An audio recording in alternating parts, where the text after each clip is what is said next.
Hello बच्चों, उम्मीद है आप फिट फाट होंगे और क्लास 12 बोर्ड्स की ज़बरदस्त तैयारी कर रहे होंगे। आपको सपोर्ट करने के लिए मैं लेके आ गया हूँ एमसीक्यू की बाहुबली सीरीज़। जी हाँ, ये बाहुबली सीरीज़ क्यों है? क्योंकि इसमें जो मैं एमसीक्यूज़ कराऊंगा वो प्रीवियस ईयर क्वेश्चन में जितने भी पूछे गए हैं इस चैप्टर नंबर 2 की बात कर रहा हूँ वो सारे होंगे। साथ में एनसीईआरटी एग्जाम्पलर के भी एमसीक्यूज़ होंगे और एडिशनल एमसीक्यू भी होंगे। यानी अगर ये सीरीज़ आप ध्यानपूर्वक देखते हैं तो बाहुबली आप भी बन जाएंगे। बात को स्टार्ट करेंगे उससे पहले एक अपील कि अगर आप ये चाहते हैं कि फिजिक्स आसान भाषा में आपको समझ में आए, वीडियो देखकर आपके न्यूमेरिकल बनने शुरू हो जाए, तो झट से अरविंद एकेडमी चैनल को सब्सक्राइब कर लीजिए फॉर टॉप क्वालिटी कंटेंट। आइए बात को स्टार्ट करते हैं। Chapter number 2 electrostatic potential and capacitance के एमसीक्यू सीरीज, जो कि है बाहुबली सीरीज। तो चैप्टर 2 जैसे मैंने बात किया, सारी तरह के पीवाईक्यूज, एग्जाम्पलर और एडिशनल क्वेश्चंस के साथ में आपको सुविधा हो, इसलिए हम लोगों ने क्या किया है कि आपके लिए ऑल वीडियो लाइब्रेरी बना दी है। यानी एक ही जगह डिफरेंट जो सीरीज में ला रहा हूं सब आपके सामने रहे। जैसे देखिए, ये वन शॉट की सीरीज है, आप जो भी चैप्टर देखना चाहें क्लिक करेंगे ओपन हो जाएगा। ये पीवाईक्यू की सीरीज है, latest series according to latest syllabus. ये डेरिवेशंस मिलेंगे आपको। यहां देखिए, ये प्योर गोल्ड सीरीज है, एनसीईआरटी सॉल्यूशंस की सीरीज है, और यहां पर अब आ जाएगी आपकी एमसीक्यू सीरीज जो ये चल रही है। ये स्क्रॉल हो जाता है, तो फोटो है जो आपका ऑल वीडियो लाइब्रेरी है, ये इधर शिफ्ट हो जाएगा और ऊपर भी शिफ्ट हो जाएगा। तो स्क्रॉल करके और भी मटेरियल जो मैं आपके लिए बना रहा हूं आप देख सकते हैं। इसका एडवांटेज क्या है कि मान लीजिए कोई बच्चा यहां पर वन शॉट देख रहा है रे ऑप्टिक्स का, और उसको लगा कि सर पीवाईक्यूज भी अगर होता तो मैं वो भी कर लेता, और उसको पता नहीं है पीवाईक्यू है कि नहीं। आपने तुरंत देखा कि भाई रे ऑप्टिक्स का पीवाईक्यू भी मौजूद है, प्ले पर क्लिक किया और वीडियो देख लिया।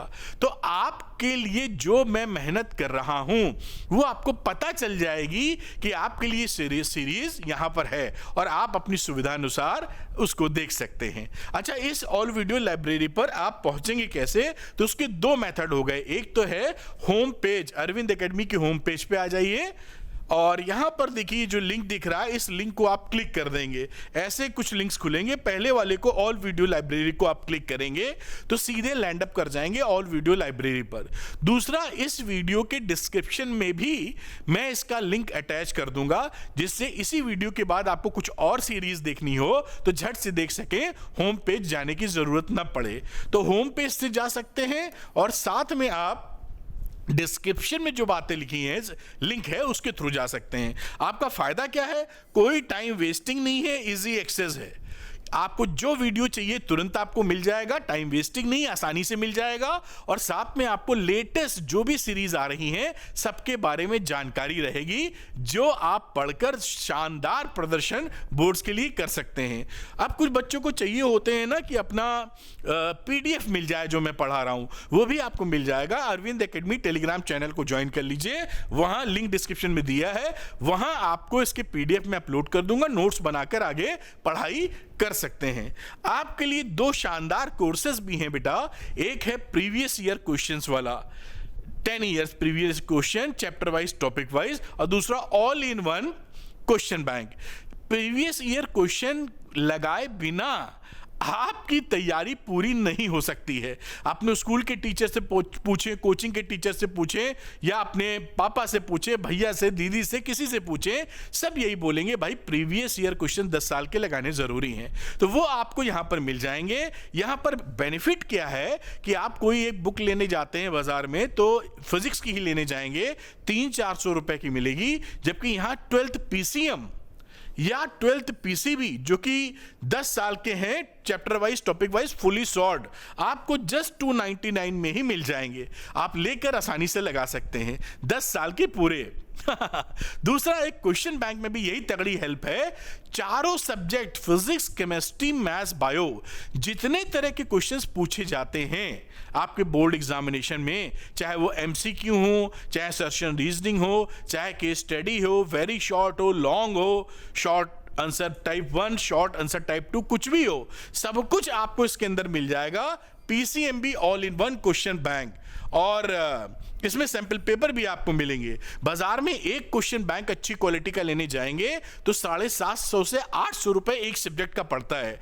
यहां पर चारों सब्जेक्ट का आपको 499 में all in one question bank मिल जाएगा। ये आपके लिए मेहनत इसलिए की गई है कि आपकी अफोर्डेबिलिटी बने और रिच कंटेंट आपको मिले, जो क्वालिटी कंटेंट हम लोगों ने बनाया है। जो बच्चे इसमें इंटरेस्टेड हैं वो अरविंद एकेडमी ऐप को डाउनलोड कर सकते हैं, लिंक दिया है डिस्क्रिप्शन में, और डाउनलोड करके स्टोर सेक्शन में जाकर इन कोर्सेज में इनरोल कर सकते हैं। चलिए अब बात शुरू करते हैं, जिस वजह से ये वीडियो बन रहा है, करते हैं शुरू। तो बेटा स्टार्ट करते हैं MCQ बाहुबली सीरीज। सभी तरह के क्वेश्चंस आपको मिलेंगे, ऑल PYQs, NCERT एग्जाम्पलर के भी और एक्स्ट्रा क्वेश्चंस भी इंपॉर्टेंट, बाहुबली सीरीज। चलिए पहला क्वेश्चन आपकी स्क्रीन पर रहा। देखिए लेटेस्ट क्वेश्चन है 2023 का और बहुत ही सरल क्वेश्चन है। इस क्वेश्चन में आपको कंफ्यूज करने की कोशिश की गई है, लेकिन आप कंफ्यूज नहीं होंगे क्योंकि आप अरविंद सर से पढ़ रहे हैं। तो देखिए लिखा है that dielectric potential on the axis of N electric dipole at A distance r from its centre is v। यानी अगर एक डाइलेक्ट्रिक डाइपोल ले लें, इसके सेंटर से r डिस्टेंस दूर किसी पॉइंट p पर जो आपका वोल्टेज है, इलेक्ट्रिक पोटेंशियल, वो यहां पर v है, ये इन्होंने बोला है। अब ये कह रहे हैं then the potential at a point at the same distance on its equatorial line। Equatorial line तो भाई इधर होती है, तो इस वाले पॉइंट से r डिस्टेंस ऊपर या नीचे कहीं ले लें, r डिस्टेंस ऊपर यहां पर इस पॉइंट पर P डैश कह देते हैं, कितना इलेक्ट्रिक पोटेंशियल आपको मिलेगा। तो कई बच्चे तो यहाँ कैलकुलेशन में चले जा सकते हैं कि एक्सेल पर ये फॉर्मूला होता है, इक्वेटोरियल पे फॉर्मूला ये होता है, लेकिन आप ध्यान रखिए कीजिए कि इक्वेटोरियल पोजीशन पर डाइपोल की हमेशा इलेक्ट्रिक पोटेंशियल जीरो होता है, चाहे वो कोई डिस्टेंस हो, r हो, कुछ भी हो, इधर हो, कुछ भी हो, इक्वेटोरियल पर हमेशा डाइपोल का पोटेंशियल जीरो होगा। तो ये जो कहानी पहले गढ़ी गई है, बताई जा रही है आपको, ये आपको भ्रमित करने के लिए बताई जा रही है। तो आप समझ गए होंगे कि dipole potential at equatorial point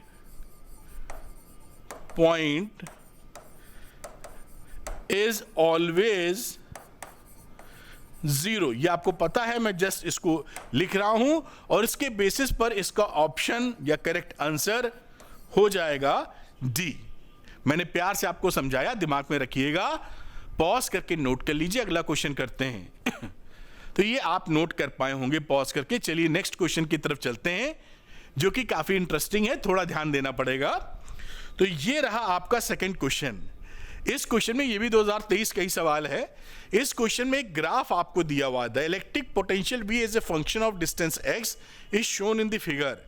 इस ग्राफ में देखिए V इस तरफ है और x इस तरफ बनाया गया, ये Vx के बीच का ग्राफ है। अब ये कह क्या रहे हैं, the graph of the magnitude of electric field intensity E as a function of x। यानी इस ग्राफ से आप इलेक्ट्रिक फील्ड और x के बीच में ग्राफ बना दीजिए कि इन चारों में से कौन सा सही है। तो अगर जिस बच्चे ने ठीक ठाक पढ़ाई नहीं की है वो कंफ्यूज हो जाएगा, कैसे करें? बहुत आसान। आप देखिए इलेक्ट्रिक फील्ड और पोटेंशियल और डिस्टेंस के बीच में ये फॉर्मूला होता है, ये रिलेशन होता है जो आपको 100% मालूम होगा। और आप देखें v और x ग्राफ में dv/dx क्या होता है? स्लोप। भाई यहां पर अगर आप निकालोगे dv/dx तो ये क्या है? स्लोप। vx ग्राफ के अंदर इस वाली लाइन का 2 तक जो जा रहा है, 2 डिस्टेंस तक, O2 कोई पॉइंट A बोल दें या 2 वाले को बोल दें, तो यहां पर इसका स्लोप क्या है? Slope is positive. आप देख रहे हैं ना, ये एंगल एक्यूट एंगल है, तो ये स्लोप क्या है? मैं रेड कलर ले लेता हूं। This slope is positive. यहां पे पैरेलल है x की लाइन, तो स्लोप इज 0। यहां पर स्लोप 0 है। और यहां BA में आ जाइए तो ये देखिए ऑब्ट्यूस एंगल है, तो यहां का स्लोप हो जाएगा बेटा कितना? नेगेटिव। बाद में पूरी बात समझा रहा हूं। अब इसी को यहां पर कोरिलेट कर लीजिए। तो अगर मैं O टू A की बात करूं तो इलेक्ट्रिक फील्ड क्या है, माइनस, और dV अपॉन dx तो बेटा स्लोप था, ये स्लोप क्या है, पॉजिटिव स्लोप। तो यहां पर इसके लिए इलेक्ट्रिक फील्ड कितना आना चाहिए, नेगेटिव। ये देखिए प्लस इंटू माइनस, नेगेटिव ही तो आएगा। पहले से ही आप खोजिए कि 0 से 2 तक में कौन सा कहां पर इलेक्ट्रिक फील्ड निगेटिव है। तो आपको साफ तौर पे दिख रहा है ये इलेक्ट्रिक फील्ड देखिए निगेटिव है, पॉसिबिलिटी है कि सही हो जाए। ये इलेक्ट्रिक फील्ड 0 से 2 में पॉजिटिव जा रहा है, ये नहीं हो सकता है। यहां आ गए तो इलेक्ट्रिक फील्ड 0 से 2 में पॉजिटिव जा रहा है, ये भी नहीं हो सकता है क्योंकि हमारा आंसर नेगेटिव है। यहां इलेक्ट्रिक फील्ड 0 से 4 तक पॉजिटिव है, ये भी नहीं हो सकता। यानी पहला ऑप्शन करेक्ट है। बाकी और भी हम चर्चा कर देंगे समझाने के लिए, क्योंकि हमारा उद्देश्य केवल इतना नहीं है कि सवाल ही कर लें, हमारा उद्देश्य है कि सवाल के जरिए हम लर्निंग अच्छी कर लें। तो हम ऑप्शन तो खोज निकाले कि ऑप्शन ए करेक्ट है। क्यों करेक्ट है, क्योंकि 0 से 2 के बीच में E की वैल्यू निगेटिव आनी चाहिए, जो यहां पर आ रही है, बाकी में नहीं आ रही है। ठीक, अब इसी तरीके से एक कदम और आगे बढ़ाओ बेटा। A टू बी में E लिखा माइनस, और स्लोप के क्या हालात हैं, स्लोप 0 था यहां पर। तो इसका आंसर कितना आना चाहिए, A टू बी में 0, जो आपको दिखाई पड़ रहा है इस ग्राफ में। 2 से लेके 4 तक इलेक्ट्रिक फील्ड 0 आ गया। अब लास्ट बात करते हैं, B2, इस पॉइंट को क्या बोल दें, B2C लिख दो, AB और ये C। तो B2C की बात कर देते हैं। B2C देखिए, इलेक्ट्रिक फील्ड माइनस, स्लोप के हालात क्या है, स्लोप इज निगेटिव स्लोप। एक एक चीज समझ लीजिए, निगेटिव स्लोप। तो इसका आंसर क्या आएगा, माइनस इंटू माइनस यानी प्लस, यानी इलेक्ट्रिक फील्ड कितना होना चाहिए, प्लस। और यहां पर इलेक्ट्रिक फील्ड देखिए आपको 4 से 6 में इलेक्ट्रिक फील्ड प्लस मिल रहा है। तो ये 100% ऑप्शन कौन सा करेक्ट हो गया, A option is the correct one, बाकी गलत हो गए। तो ये जो सवाल है ना, ये हॉट्स की कैटेगरी वाला सवाल है। जिस बच्चे ने ध्यानपूर्वक पढ़ाई की है या ये क्वेश्चन किया है पहले इस टाइप का कोई, उसके लिए आसानी है। लेकिन जैसे किसी ने पढ़ाई कमजोर की है या ये क्वेश्चन इस टाइप का नहीं लगाया है, तो वो नहीं लगा पाएगा, फिर या परेशानी हो जाएगी इसको लगाने में। तो आप बिल्कुल, मैंने आहिस्ता से प्यार से आपको समझाया है, और मैं देखिए आहिस्ता आहिस्ता प्यार से ही समझाऊंगा। फिर भी बहुत कम समय में हम लोग बहुत ज्यादा क्वेश्चन और समझ भी जाएंगे अच्छे से, क्योंकि मैं कोई भी टाइम वेस्टिंग नहीं करता पढ़ाते वक्त। तो इसको आप नोट कर लीजिए, पॉज करें और नोट करें। एक शानदार क्वेश्चन था जो हम लोगों ने लगा मारा, पॉज करके बेटा नोट कर लीजिए। आते हैं हम लोग क्वेश्चन नंबर 3 के ऊपर। ये बेटा क्वेश्चन नंबर 3, यहां भी देखते हैं क्या है लिखा है। The electric potential V at any point, मैं कलर थोड़ा गाढ़ा कर लेता हूं इस बार, लिखा है XYZ is given by V is equal to 3x square. अच्छी बात है, इलेक्ट्रिक पोटेंशियल दिया है। Where x is in meters and V is volts, अच्छी बात। The electric field at the point, इस पॉइंट पर इलेक्ट्रिक फील्ड बताओ। हमें पता है कि जो रिश्ता क्या कहलाता है, वो रिश्ता यही कहलाता है, E is equal to minus dV upon dx। Voltage और इलेक्ट्रिक फील्ड में ये काम का फार्मूला है। तो यहां पर ये देखिए E लिखा माइनस d अपॉन dx, और इस V फंक्शन की 3x स्क्वायर यहां पर बेटा वैल्यू डाल दी, ये V की जगह, आप समझ पाए। अब इसको डिफरेंशिएट कर दीजिए, 3x स्क्वायर का डिफरेंशिएशन 6x होता है, तो माइनस 6x आ गई वैल्यू। अब पॉइंट इन्होंने दे रखा है 1, 0, 2, तो आप लिख दीजिए इलेक्ट्रिक फील्ड एट पॉइंट क्या है बेटा, 1 मीटर, 0 मीटर और 2 मीटर। और यहां वैल्यू क्योंकि x की ही चाहिए, तो -6 इंटू 1 पुट कर दीजिए। आंसर क्या आ गया, -6 वोल्ट पर मीटर। ये आपका आंसर आ गया है। अब जो इन्होंने ऑप्शन दिए उससे मैच करना होगा। तो ये देखिए 6 तो इसका मैग्नीट्यूड है, और यहां पर पहले दूसरे ऑप्शन में -x एक्सेस और +x एक्सेस दी है। तो ये माइनस क्या दर्शा रहा है कि ये निगेटिव x एक्सेस की तरफ का डायरेक्शन है। तो 6 volt per metre along negative x axis. तो इसके हिसाब से आंसर हो गया ए इज द आंसर। तो ये वाला आंसर आपका करेक्ट हो जाएगा। और कैसे मैंने किया, क्या समझ के किया, एक एक स्टेप मैंने आपको बता दिया। आप इस वीडियो को पूरा देखते हैं ध्यानपूर्वक और नोट्स बनाते हैं, तो मैं आपसे चैलेंज कर रहा हूं, वादा कर रहा हूं, बोर्ड्स में मुस्कुराहट के साथ एमसीक्यू लगाते हुए मिलेंगे, खेलते हुए उससे। तो मैं हटता हूं, इसको आप नोट कर लीजिए और अगले क्वेश्चन को हम लोग करेंगे जो क्वेश्चन नंबर 4 है। आइए नेक्स्ट क्वेश्चन करते हैं जो क्वेश्चन नंबर 4 है। ये भी इंटरेस्टिंग, ये बेसिकली एनसीईआरटी एग्जाम्पलर का क्वेश्चन है जो बोर्ड में पूछा गया था। एक हॉट क्वेश्चन भी, बहुत तगड़ा हॉट, छूते ही जल जाए ऐसा क्वेश्चन भी कराएंगे हम आपको, मजा आ जाएगा आपको। खैर इस क्वेश्चन पे रहते हैं। ये क्वेश्चन एनसीईआरटी एग्जाम्पलर का क्वेश्चन है जो बोर्ड में आया था।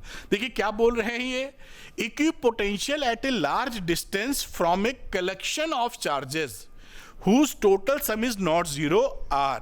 कह रहे हैं कि यहां पर कुछ चार्जेस है, मान लीजिए 2 कूलाम प्लस 3 कूलाम और यहां पर लिख दीजिए -1 कूलाम। ऐसे 3 मैंने 3 कूलाम लिख दो, 3 चार्ज आपको दिखा दिए, थोड़ा दूर कर देते हैं, इसी में घुस गया है ये 1 कूलाम। ऐसे इनका सम करेंगे तो देखिए जीरो नहीं आ रहा है, यही कह रहे थे ना कि जीरो ना आवे।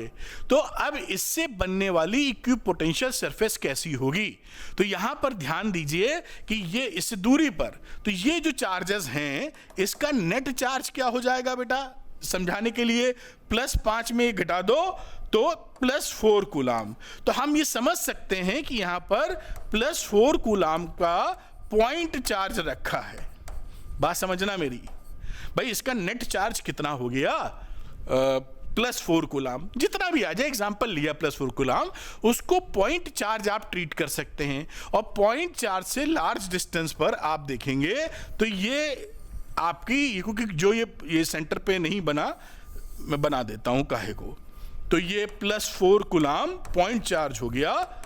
और यहां पर इक्विपोटेंशियल सरफेसेस कैसी है, क्योंकि ये डिस्टेंस r है, देखिए ये डिस्टेंस r, तो ये क्या हो जाएगी, इक्विपोटेंशियल सरफेस, इक्विपोटेंशियल सरफेस। और ये कैसी सरफेस है, स्फेरिकल इन नेचर, क्योंकि इस पॉइंट चार्ज से आप जानते हैं, पॉइंट चार्ज से स्फेरिकल इक्विपोटेंशियल सरफेस बनती है, क्योंकि ये डिस्टेंस देखिए r कहीं भी ले लोगे तो सेम मिलेगा, यानी जो पोटेंशियल यहां है वही पोटेंशियल यहां है, वही पोटेंशियल यहां है, वही पोटेंशियल यहां। इस वजह से ये क्या मिल गया, स्फेरिकल इक्विपोटेंशियल सरफेस। और इसके आंसर में आंसर नंबर ए करेक्ट हो गया, स्फेयर जो लिखा हुआ है। इस तरीके से इसको आप समझेंगे कॉन्सेप्चुअली तो बहुत मजा आएगा। मैं हटता हूं, इसको नोट कर लीजिए। क्वेश्चन नंबर 5 हम लोग लगाएंगे इसके बाद। वीडियो को पॉज कीजिए और नोट डाउन कर लीजिए। चलिए नेक्स्ट क्वेश्चन की तरफ चलते हैं। अगले क्वेश्चन पे आ जाते हैं जो है क्वेश्चन नंबर 5। इसमें लिखा है ए +3 nano coulomb charge Q is initially at rest at A distance of 10 centimetre from A +5 nano coulomb charge Q fixed at the origin. यहां पर ओरिजिन ले लीजिए और 5 नैनो कूलाम चार्ज जो है Q उसको ओरिजिन पे फिक्स किए हैं। तो हम दूसरे वाले Q को जो कि इनिशियली रेस्ट पर था, इसकी मैग्नीट्यूड दे रखा है 10 सेंटीमीटर से, हम लोग उसको ले जाते हैं 15 सेंटीमीटर पे। कहीं मान लीजिए, यहां मान लीजिए पहले था ये Q 10 सेंटीमीटर पे, और आप इसी में या कहीं बढ़ा दीजिए, इससे कोई मैटर नहीं करता। ये आ गए हम 15 सेंटीमीटर दूर Q को ले आए हैं। ये R1 डिस्टेंस थी, ये हमारी R2 डिस्टेंस है, ऐसे, ठीक। In this process work done by the field is, work done by the field निकालना है कितना हुआ। यहां ध्यान रखिएगा, एक जो गलती आपसे हो सकती है वो गलती हो सकती है कि वर्क डन पूछा है इस फील्ड, ये जो फील्ड बना रहा है इलेक्ट्रोस्टैटिक, इसके द्वारा वर्क डन। हम जो वर्क एक्सटर्नल एजेंट द्वारा किया गया वर्क डन नहीं है।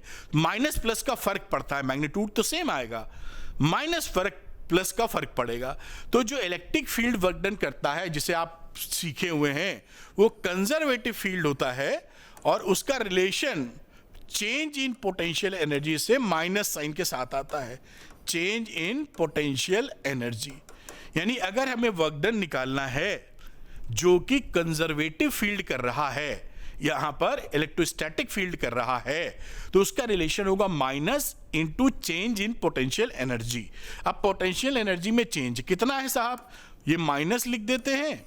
पहले वाले की पोटेंशियल, बाद वाले की पोटेंशियल एनर्जी क्या थी, ये R2 वाली सिचुएशन, तो K Q upon R2 minus ये फाइनल, और ये रहा बेटा जी इनिशियल। अब इस माइनस को अंदर मल्टीप्लाई कर दें तो और सिंप्लीफाई हो जाएगा, K Q R1 minus K Q R2। ये चेंज इन पोटेंशियल एनर्जी, ये वैल्यू रखना रह गया है बस। अब वैल्यू रख दीजिए, के वे सब कॉमन दिख ही रहा है, तो यहाँ कॉमन ले लो ना पहले, तो और ज़्यादा अच्छा रहेगा। 1 अपॉन R1 1 अपॉन R2। के की वैल्यू रख दीजिए 9 इंटू 10 की पावर 9। कितना चार्ज है स्मॉल क्यू, 5 नैनो कूलम, तो 5 इंटू 10 की पावर माइनस 9। कैपिटल क्यू कितना था, कैपिटल क्यू था 3 नैनो कूलम, 3 इंटू 10 की पावर माइनस 9। और 1 अपॉन R1 जो कि था 10 सेंटीमीटर, तो मीटर में चेंज कर दो, तो 10 अपॉन 100 कर दो, 10 अपॉन 100, 100 ऊपर चला जाएगा, मैं यहाँ लिख दूँ 10 अपॉन 100 कर देते हैं। और माइनस अगली बात करें तो 15 अपॉन 100। बस इसको कैलकुलेट कर लीजिए, 100 ऊपर चला जाएगा। अगर यहाँ लिखें तो क्या लिख सकते हैं, 45 इंटू 3 135, और ये 9 खा गया 10 की पावर माइनस 9, और ये 100 अपॉन 10 माइनस 100 अपॉन 15। फर्दर इसको सॉल्व कर लीजिए, आपको वैल्यू मिलेगी 4.5 इंटू 10 की पावर माइनस 7 जूल। ये आंसर आ जाएगा आपका। और ये आंसर किससे मैच कर रहा है, ये आंसर मैच कर रहा है ऑप्शन डी से। तो डी इज द ऑप्शन। अगर आप यहां पर ये कंजर्वेटिव फील्ड का मामला ध्यान नहीं रखेंगे माइनस, तो आपका आंसर सी आ जाएगा। पढ़े लिखे हैं तब भी, तो ये इसको टिक करके चले आएंगे तो गलत हो जाएगा सवाल। बात समझ में आ रही है ना। ये कहानी डी इस तरीके से निकल रही है। ध्यान रखिएगा, छोटी छोटी बातों का एमसीक्यू में ट्विस्ट आ जाता है। तो मैं हटता हूं, इसको आप पॉज करें और नोट डाउन कर लें। तो एक अच्छा सवाल है जहां गलती होने की संभावना बनती है। मेरे ख्याल से पॉज करके इसको आप नोट कर पाए होंगे। अगले क्वेश्चन की तरफ चलते हैं, जो है कि है क्वेश्चन नंबर 6। बहुत ही बढ़िया सवाल, अगर आपने किया है तो झट से कर लेंगे, वरना आपको दिखाता हूं। Which of the diagrams correctly represents the electric field between two charge plates if a neutral conductor is placed in between the plates. कह रहे हैं कि दो हमने चार्ज प्लेट्स ले ली, जैसा कि यहां पर ऊपर वाले को प्लस लेके चल रहे हैं, नीचे वाले को थोड़ा दूरी पे बना लेते हैं, नीचे वाले, हाँ ठीक है, माइनस। ऐसे इसके बीच में ना एक, ये देखिए एक न्यूट्रल कंडक्टर रख दिया गया है। ये मैंने न्यूट्रल कंडक्टर रख दिया। अब कह रहे हैं कि इलेक्ट्रिक फील्ड लाइन बताओ कि भाई कैसी बन रही होगी। तो यहां मैं सिखा देता हूं, वहीं से मैच कर लीजिएगा। देखिए ये न्यूट्रल कंडक्टर रखोगे तो इस प्लस की वजह से यहां पर निगेटिव चार्ज इंड्यूस हो जाएगा इस तरफ, और इसी के अपोजिट निगेटिव है, तो इधर तो प्लस आना ही आना है। ठीक, तो इलेक्ट्रिक फील्ड लाइंस यहां से निकलेंगी ऐसे, और ये जाएंगी परपेंडिकुलर, यहां से परपेंडिकुलर टू द सरफेस, और यहां एंट्री भी परपेंडिकुलर टू द सरफेस घुसेंगी इसके अंदर। कुछ इस तरह का एक रफ सा डायग्राम मैं बना रहा हूं, और फिर इस प्लस से निकलेंगी और एंट्री करेंगी 90 डिग्री पर सरफेस के। ये देखिए इस तरीके से ये डायग्राम बना, और बाकी कहानी क्या है, इलेक्ट्रिक फील्ड ऐसे सीधे आप बना दीजिए जा रही हैं, और कुछ यहां पर इसका जो असर होगा उससे थोड़ा घुमाव ऐसे हो सकता है। तो ये आपकी इलेक्ट्रिक फील्ड लाइंस बन गई। यहां पर अगर मैच करेंगे तो ऑप्शन नंबर डी निकल रहा है। तो this is the option number D. आप समझ पाए होंगे। इसमें देखिए इलेक्ट्रिक फील्ड लाइन यहां से निकाल कर यहां डाल रहे हैं, ऊपर से तो आई नहीं, तो ऊपर से भैया ये तो पॉजिटिवली चार्ज है ना, या ये तो गलत हो गया है, हो नहीं सकता। इसका कोई फर्क ही नहीं पड़ा यहां पर। ये कैसे फर्क पड़ेगा, इंडक्शन होने के बाद इस तरह से इलेक्ट्रिक फील्ड लाइन बनेगी। यहां भी इलेक्ट्रिक फील्ड लाइन देखिए ऐसे ऐसे जा रहा है, जो कि बिल्कुल ही गलत है। इलेक्ट्रिक फील्ड लाइन ऐसे क्यों जाएंगी भाई। और नंबर डी आप समझ गए होंगे जो आपको एक्सप्लेन किया, तो यहां D option is the correct option. मेरे ख्याल से इस बात को पकड़ पाए होंगे, कॉन्सेप्चुअल लेवल पर भी सीख पाए होंगे। तो पॉज कर लीजिए इस क्वेश्चन को और नोट डाउन कर लीजिए। अगला क्वेश्चन करते हैं जो कि है क्वेश्चन नंबर 7 बेटा। आइए नेक्स्ट क्वेश्चन की तरफ चलते हैं। लिखा है ए charge particle is placed between the plates of A charge parallel plate capacitor. ये पैरेलल प्लेट कैपेसिटर है, इसके अंदर एक चार्ज पार्टिकल है। मान लीजिए चार्ज पार्टिकल प्लस है, कुछ भी मान सकते हैं, हम प्लस ले रहे हैं जो इसके बीच में रख दिया गया है। It experiences force F. इस समय इस पे जो फोर्स लग रहा है वो एफ है। ये एफ फोर्स कैसे लग रहा होगा भाई, ये कुछ फोर्स लगा रहा होगा F/2 और ये एक फोर्स लगा रहा होगा अपनी तरफ, ये अवे लगा रहा है, ये अपनी तरफ लगा रहा है नेगेटिव वाला, वो F/2 और ये दोनों फोर्स जोड़कर यहां पर F बन जा रहे हैं। प्लस से प्लस चार्ज पर फोर्स लगता है अवे, माइनस से प्लस चार्ज पर फोर्स लगता है टुवर्ड्स माइनस चार्ज, तो दोनों का डायरेक्शन एक हो गया। और क्योंकि पैरेलल प्लेट कैपेसिटर है, इक्वल डेंसिटीज के ही लिए हैं, तो यहां पर इस पे F/2 फोर्स लग रहा है, दोनों एक ही डायरेक्शन में, इसलिए जुड़कर F हो गया है। अब क्या कह रहे हैं, it experience a force F if one of the plates is removed. अब मान लीजिए यहां पर हमने केवल पॉजिटिव प्लेट ली, एक दूसरी नेगेटिव प्लेट छोड़ दी है, तो कितना फोर्स लगेगा। अब देखिए अब तो लगाने वाला केवल F/2 ही है, क्योंकि दूसरी प्लेट F/2 जो लगा रही थी वो है ही नहीं, तो इस पे फोर्स लगेगा कितना, पहले का आधा, क्योंकि ये जो इधर नेगेटिव प्लेट थी वो है नहीं, वरना वो भी इधर अपनी तरफ खींचती इसको। तो आंसर क्या हो गया इसका, आंसर इज सी, कि अब जो फोर्स होगा वो बेटा F/2 होगा। और मैंने पूरा डायग्राम बनाकर एक्सप्लेन कर दिया जिससे आपको कोई भी दिक्कत का सामना ना करना पड़े। इसको आप नोट कर लीजिए। अगला सवाल देखते हैं जो कि है क्वेश्चन नंबर 8। तो पॉज करके मेरे ख्याल से आप नोट कर पाए होंगे। नेक्स्ट क्वेश्चन चलते हैं जो कि लेते हैं क्वेश्चन नंबर 8। इसमें लिखा है 2 capacitors of capacitance C1 and C2 are connected in parallel. तो हम इसको C1 को और C2 को बेटा हमने इस तरीके से पैरेलली कनेक्ट कर दिया, बढ़िया है। If a charge Q is given to the combination, अब यहां पे जो हम चार्ज दिए हैं इस कॉम्बिनेशन को Q चार्ज दे दिया, Q बट जाएगा जाके इसमें। The ratio of the charge on the capacitor C1 to the charge C2 will be. मान लीजिए इस पे चार्ज Q1 आता है, इस पे चार्ज Q2 आता है, तो हमसे पूछ रहा है Q1/Q2 बता दो। ये क्वेश्चन है, क्वेश्चन समझ गए आप। अब क्योंकि ये दोनों कॉम्बिनेशन में पैरेलल कॉम्बिनेशन में है, तो इन दोनों पर जो पोटेंशियल है वो सेम होगा, V same in parallel combination. वैसे तो ये आपने याद करके भी रखा होगा कि ये इसी रेशियो में डिवाइड हो जाएंगे, फिर भी मैं करके दिखा देता हूं। C1 C2 के रेशियो में पोटेंशियल अगर सेम है तो इसका पोटेंशियल क्या है, Q is equal to C into V, यानी आप लिख सकते हैं ऐसे ही लिख लो, कुछ उल्टा ना लिख दे, C1 इंटू V। तो V कितना आ गया यहां से, Q1/C1। अब दूसरे Q2 के लिए लिखोगे तो C2 into V, potential same है, दैट इज Q2/C2। अब इसका रेशियो ये दोनों सेम है, तो Q1/C1 बराबर Q2/C2, तो Q1/Q2 बराबर C1/C2। और ये याद भी रख लीजिए, पैरेलल कॉम्बिनेशन में ये हम लोग पढ़ते भी ये थ्योरी में कि चार्ज का डिस्ट्रीब्यूशन कैपेसिटेंसेस के हिसाब से हो जाता है।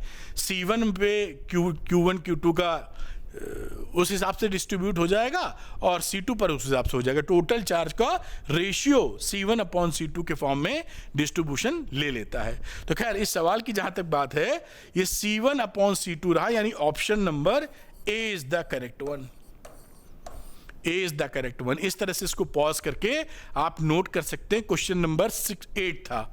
चलेंगे 9वें नंबर पे, इसको नोट कर लीजिए और चलते हैं क्वेश्चन नंबर 9 की तरफ। आइए पहुंच गए हैं क्वेश्चन नंबर 9 पर। 9th नंबर क्वेश्चन देखते हैं। यहां पर बोला है 3 capacitors each of 4 microfarad are to be connected in such a way that the effective capacitance of the combination is 6 microfarad. This can be achieved by connecting 4 microfarad के 3 capacitors हैं, उनको इस तरह से जोड़ना है कि इक्विवेलेंट 6 माइक्रोफैरेड हो जाए। आप जानते हैं कि अगर हम तीनों कैपेसिटर्स को सीरीज में जोड़ देंगे 4 माइक्रोफैरेड 4 माइक्रोफैरेड 4, तो इसका जो फॉर्मूला होता है 1/c is equal to 1/c1 plus 1/c2 करके, इसके हिसाब से जो इसका इक्विवेलेंट कैपेसिटेंस आता है, जैसा हम लोगों ने पढ़ा है, वो जो सबसे छोटा कैपेसिटेंस है उससे भी कम आता है। तो यहां पर जो इसका इक्विवेलेंट कैपेसिटेंस आ जाएगा, निकालने की जरूरत नहीं है, वो 4 से कम आएगा, तो 6 तो पहुंच ही नहीं पाएंगे हम लोग। अगर हम तीनों को पैरेलल में जोड़ दें बेटा, देखो कितना आसानी से सब चीजें पकड़ी जा सकती हैं। तो इसका फॉर्मूला होता है C is equal to C1 plus C2 plus C3। तो यहां हम लोगों ने पढ़ा था अगर ये 4 है तो इसका इक्विवेलेंट कैपेसिटेंस जो होता है वो सबसे बड़े कैपेसिटर से भी ज्यादा होता है। तो सबसे बड़ा जो कैपेसिटर है वो यहां पर कितना है, ये देखिए 12 हो रहा है, यहां पर दिख रहा है। सी इक्विवेलेंट सिंपल कह दो 12 हो गया।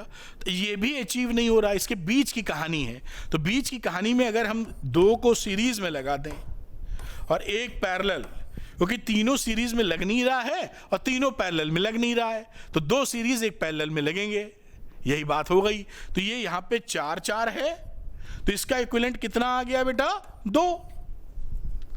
4 का इक्विवेलेंट अगर निकालेंगे तो C इक्विवेलेंट कितना होता है, C1 C2 जो शॉर्टकट वाला फॉर्मूला इस्तेमाल करते हैं वैसे तो आपको मालूम भी होगा, 4 × 4/4 प्लस 4 16/8 यानी कि 2। इसका इक्विवेलेंट आ गया 2 और नीचे वाला 4 था, C1 प्लस C2 आंसर हो गया 6 माइक्रोफैरेड। ये दोनों सीरीज में है ना, तो सीरीज में है तो ये फॉर्मूला लगाओगे, इसी का ये लिखा है 2 के लिए C1 C2 C1 plus C2। इसका इक्विवेलेंट 2 आ गया और ये 2 और 4 पैरेलल में है। तो ये अगर पैरेलल में है तो 2 और 4 पैरेलल में होने की वजह से सिंपली C1 प्लस C2 कर दोगे 6 माइक्रोफैरेड। यानी आंसर क्या है कि 2 हमारे कैपेसिटर सीरीज में रहेंगे और वो दोनों तीसरे वाले के पैरेलल में रहेंगे। तो ऑप्शन आ गया यहां पर 2 of them connected in series and the combination in parallel to the third one. तो this is the option number C. इस तरीके से सवाल बनेगा। मैं एक एक स्टेप आपको समझाता जा रहा हूं, इसको आप नोट कर लीजिए। अगला सवाल करेंगे जो होगा क्वेश्चन नंबर 10, वो भी थोड़ा इंटरेस्टिंग सवाल है, तो मेरे ख्याल से पॉज करके इसको आप नोट कर पाए होंगे। चलते हैं क्वेश्चन नंबर 10 पर। ये हम लोग आ गए क्वेश्चन नंबर 10 के ऊपर। अब यहां बोला गया है कि a variable capacitor is connected to a 200 volt battery. कोई कैपेसिटर है, उसको 200 वोल्ट की बैटरी से हमने कनेक्ट किया है और इसका कैपेसिटेंस इस समय इसका 2 माइक्रोफैरेड है, लेकिन हम कैपेसिटेंस बदल सकते हैं, वेरिएबल कैपेसिटेंस है। अब 2 माइक्रोफैरेड से अगली स्थिति में x माइक्रोफैरेड कर दिया। अब अगली स्थिति में हमने 200 वोल्ट तो लगा के रखा है, लेकिन इसको x माइक्रोफैरेड कर दिया है capacitance. The decrease in energy of the capacitor is this one. इसकी एनर्जीज में जो घटोत्तरी हुई है, डिक्रीज हुआ है, उसकी वैल्यू दे रखी है, डेल्टा यू दे रखी है, डेल्टा यू दे रखा, यही लिख लो, वो है 2 × 10⁻⁻² जूल। डिक्रीज होने का मतलब पहले ज्यादा थी एनर्जी, अब कम हो गई। इसकी एनर्जी U1 कह दो, इसकी एनर्जी U2 कह दो, तो ये वैल्यू किसके बराबर है, U1 माइनस U2 के। घट गई ना, पहले ज्यादा थी फिर कम हो गई। अच्छा, वैल्यू ऑफ x निकालना है। अब इसी में फॉर्मूला लगा के निकाल लेंगे। देखिए इसी को हम पकड़ लेते हैं यहां, और डेल्टा U दिया हुआ था 2 × 10⁻⁻², और ये UN एनर्जी क्या होती है, हाफ CV²। तो आप जानते हैं UN को लिख सकते हैं हाफ C1V² और U2 को लिख सकते हो हाफ C2V², क्योंकि वोल्टेज यहां पर बदला नहीं गया है, C1 C2 बदला गया है। तो पहली बात हो जाएगी half C1V² minus half C2V²। ठीक, 2 × 10⁻⁻2 कॉमन है, कुछ चीजें हाफ V² कॉमन है, C1 माइनस C2। अब वैल्यू पुट कर दो, तो 2 × 10⁻⁻2 हाफ 200 का स्क्वायर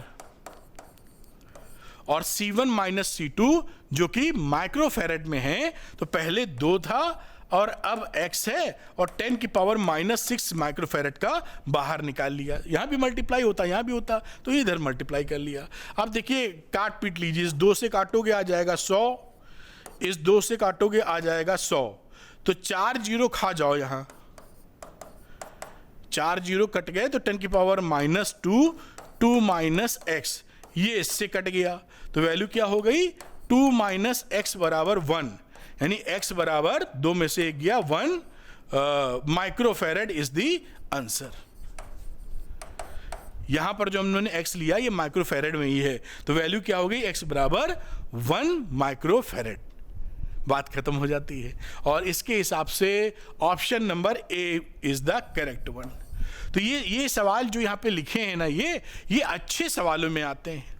और इसके बाद वाला हम जो सवाल कराएंगे वो तो हॉट से बहुत अच्छे सवालों में आता है। नॉर्मली उसको बोल्ड में नहीं देना चाहिए था, वो या तो जेई मेंस में आता है या नीट में आता है, नीट में भी नहीं आता है, जेई मेंस में नॉर्मली आएगा वो, लेकिन क्योंकि आपके बोर्ड में आया हुआ है इसलिए मैं आपको प्यार से एकदम समझाऊंगा। इसके बाद का सवाल हीरो ऑफ द डे है, हीरो ऑफ दिस चैप्टर है, ठीक है। आइए इसको नोट कीजिए और अगला शानदार सवाल हम लोग करेंगे बहुत ही प्यार से। तो चलिए इसको समझ, 10वां नंबर हो गया, 11वें की तरफ आते हैं। ये देखिए ये क्वेश्चन है और इस क्वेश्चन को मुझे अगर हॉट्स कहना हो, क्या मैं यहाँ पे कर पाऊंगा, कर पाऊंगा, यहीं कर दूंगा। चलो हॉट्स, जगह देख रहा था कितनी जगह है कि नहीं। हॉट्स क्वेश्चन में से एक है, सावधानी पूर्वक करने का हिसाब बनाना पड़ेगा। पहले क्वेश्चन समझाता हूं फिर मैं करके आपको दिखाऊंगा। इसके ऊपर लिखने के लिए मैं रेड कलर ले लेता हूं जैसे थोड़ा दिखाई पड़े। लिखा है solid spherical conductor has charge plus Q and the radius R। ये जो अंदर वाला छोटू महाराज है ना, इसको इन्होंने प्लस Q चार्ज दिया है और इसका रेडियस लिया है यहां से यहां तक कितना है, R। पहला स्टेप आगे समझते हैं। It is surrounded by a solid spherical shell. ये शेल है जो थोड़ा सा ग्रे कलर में है, पता नहीं कैमरे में पकड़ रहा है कि नहीं पकड़ रहा है, पकड़ रहा होगा वैसे। With charge minus Q। अब इस स्फेरिकल शेल पर कंडक्टिंग शेल है, चार्ज माइनस Q चला जाएगा बाहर और इसका जो इनर रेडियस है वो 2R है, यानी मैं इसी के ऊपर ना बनाऊं, इधर बना दूं, दैट इज 2R और इसके बाहर का आउटर रेडियस 3R है। तो यहां जगह मिल रही है, ये 3R है, तो ये R 2R 3R ऐसे फोटो बनी हुई है, हम और आप समझ गए हैं। अब लिखा है which of the following statement is true. ये 4 स्टेटमेंट हैं, इनमें से कौन सा स्टेटमेंट सच है।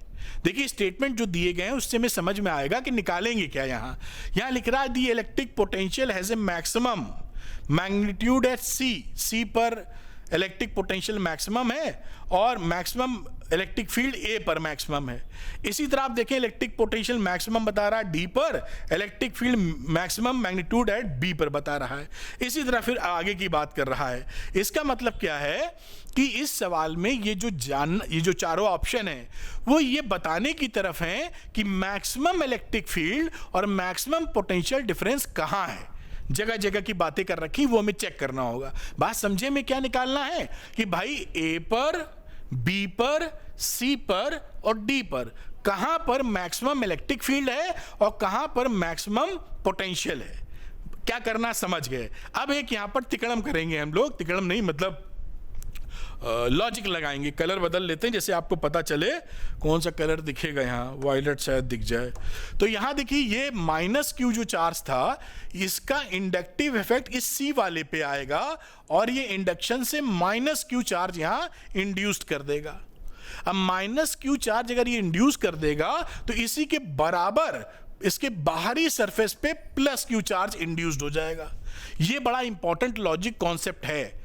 अगर ये इंडक्शन ऑफ चार्ज नहीं करोगे तो ये सवाल कर ही नहीं पाओगे। अब इसकी ये होने के बाद क्या कॉन्सेप्ट में बदलाव आया? बदलाव ये आया कि जो बाहर वाली सरफेस है उस पे अब देखो तो नेट चार्ज 0 आ चुका है। माइनस क्यू आपने दे रखा था और प्लस क्यू इंड्यूस्ड होता, दोनों मिला के नेट चार्ज डी पर 0 है, माइनस क्यू सी पर है और प्लस क्यू आपके बी वाले स्फीयर पे है। अब ये बात समझते हुए हम इलेक्ट्रिक फील्ड ABCD और पोटेंशियल ABCD पर निकालेंगे। तो चलिए बात को शुरू करते हैं। यहां पर मैं थोड़ा छोटा छोटा शायद लिखना पड़ जाए, फिर भी या ये कॉलम बना लेता हूं इलेक्ट्रिक फील्ड वाला, या सीधे ही लिखते हैं, आप कहां तक कंफ्यूजन लेंगे। तो इलेक्ट्रिक फील्ड एट ए निकाल रहा हूं, है ना। तो ये देखिए यहां पर मैंने लिखा इलेक्ट्रिक फील्ड एट ए। अब हम जानते हैं कि जो ए पॉइंट है वो स्फीयर कंडक्टिंग मटेरियल के अंदर है। तो कंडक्टर के अंदर इलेक्ट्रिक फील्ड 0 होता है, कुछ सोचना ही नहीं है। तो इसको सट से आप लिख दो कि भाई साहब ये 0 हो गए हैं। अब पोटेंशियल एट ए पर निकालो। तो देखिए पोटेंशियल ऑफ ए पर जब निकालने गए तो कौन कौन से पोटेंशियल यहां काम कर रहे होंगे? तो एक तो ये स्फीयर जो है इसका जो पोटेंशियल बी पर होगा वही पूरा स्फीयर के अंदर तक पोटेंशियल सेम, इलेक्ट्रिक फील्ड 0 होता है अंदर, पोटेंशियल सेम बना होता है। तो इसका पोटेंशियल जो इस स्फीयर का है वो कितना है? के क्यू अपॉन आर, इस गोले का ये जो स्फीयर है अंदर। अब यहां जो ये देखें आप अंदर वाला स्फीयर, इससे पोटेंशियल कितना बनेगा? यहां पर माइनस क्यू चार्ज है और रेडियस इसकी 2r है। तो ये वैल्यू बन गई माइनस क्यू अपॉन 2r। ध्यान से देख पाए, क्योंकि पोटेंशियल पूरा सेम होगा और इस पे तो नेट चार्ज 0 है तो इसका कोई पोटेंशियल नहीं बनेगा। तो आप इसको लिख सकते हैं +0 और बराबर क्या हो गया? यहां पर काट पीट लीजिए तो के क्यू अपॉन 2r। ये सिचुएशन एक ही हो गई, आप जैसा समझ पाए होंगे बहुत प्यार से, क्योंकि ये हॉट्स क्वेश्चन है, अच्छे लॉजिक लग रहे हैं। अब हम बी की चर्चा करेंगे कि बी पे क्या हालचाल हैं। तो आ जाइए ई बी के ऊपर, electric field at B. B पर इलेक्ट्रिक फील्ड सीधे 0 नहीं कर सकते क्योंकि ये स्फीयर के सरफेस पर है। तो इसका कितना इलेक्ट्रिक फील्ड बनेगा? के क्यू अपॉन आर स्क्वायर, क्योंकि इसकी रेडियस तो आर ही है। तो अंदर वाले ने बनाया K Q upon R square electric field. समझ में आई बात? इस शेल के अंदर है, तो जब शेल के अंदर है तो बाकी इलेक्ट्रिक फील्ड होएगा ही नहीं, क्योंकि शेल के अंदर तो इलेक्ट्रिक फील्ड 0 होता है। तो आप चाहे तो 2 बार 0 लिख दें या एक ही बार 0 लिख दें, मुद्दा एक ही है। अब इसको कैलकुलेट करेंगे तो क्या वैल्यू बची? के क्यू अपॉन आर स्क्वायर, ये इलेक्ट्रिक फील्ड है।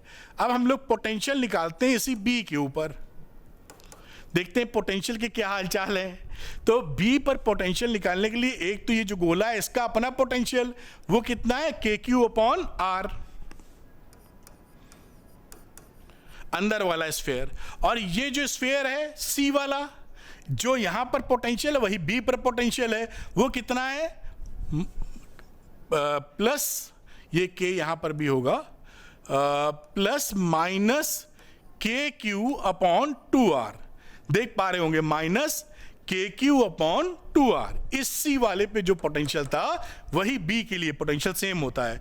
और रही बात बाहर की, तो बाहर पे नेट चार्ज 0 है, कोई पोटेंशियल ही नहीं बनाएगा ये, तो ये +0 हो जाएगा। इसको कैलकुलेट कर लिया जाए तो वैल्यू कितनी है? वैल्यू आ जाएगी के क्यू अपॉन 2r। ये देखिए पहला था ए पर, बी पर, अब हम लोग इसी तरीके से सी पर निकालेंगे। तो आइए सी पर देखते हैं, इलेक्ट्रिक फील्ड एट सी। सी का मतलब यहां पहुंच गए हम लोग। यहां पर इलेक्ट्रिक फील्ड एक ये गोला बना रहा है जिसकी रेडियस यहां से दूरी कितनी है? 2r।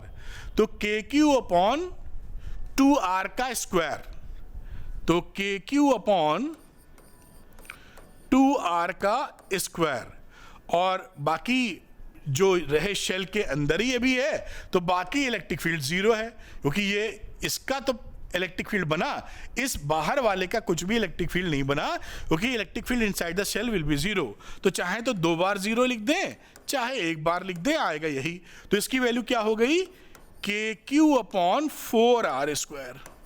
यहां शायद वीसी निकालने की जगह, चलिए कोशिश करते हैं, वीसी निकालते हैं, यानी सी पॉइंट पर कितना पोटेंशियल बन रहा है। तो पहला तो ये छोटा गोला जो पोटेंशियल बना रहा है, इससे इसकी रेडियस कितनी है 2r, तो के क्यू अपॉन 2r। अब ये सी वाला जो स्फीयर है उसका पोटेंशियल, तो वो भी हो गया कितना, माइनस के क्यू अपॉन 2r।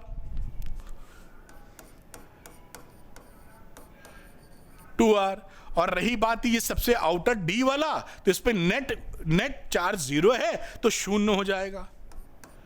ये देखिए, अब यहां पर ये देखिए दोनों सेम क्वांटिटी हैं, तो वीसी विल बी जीरो।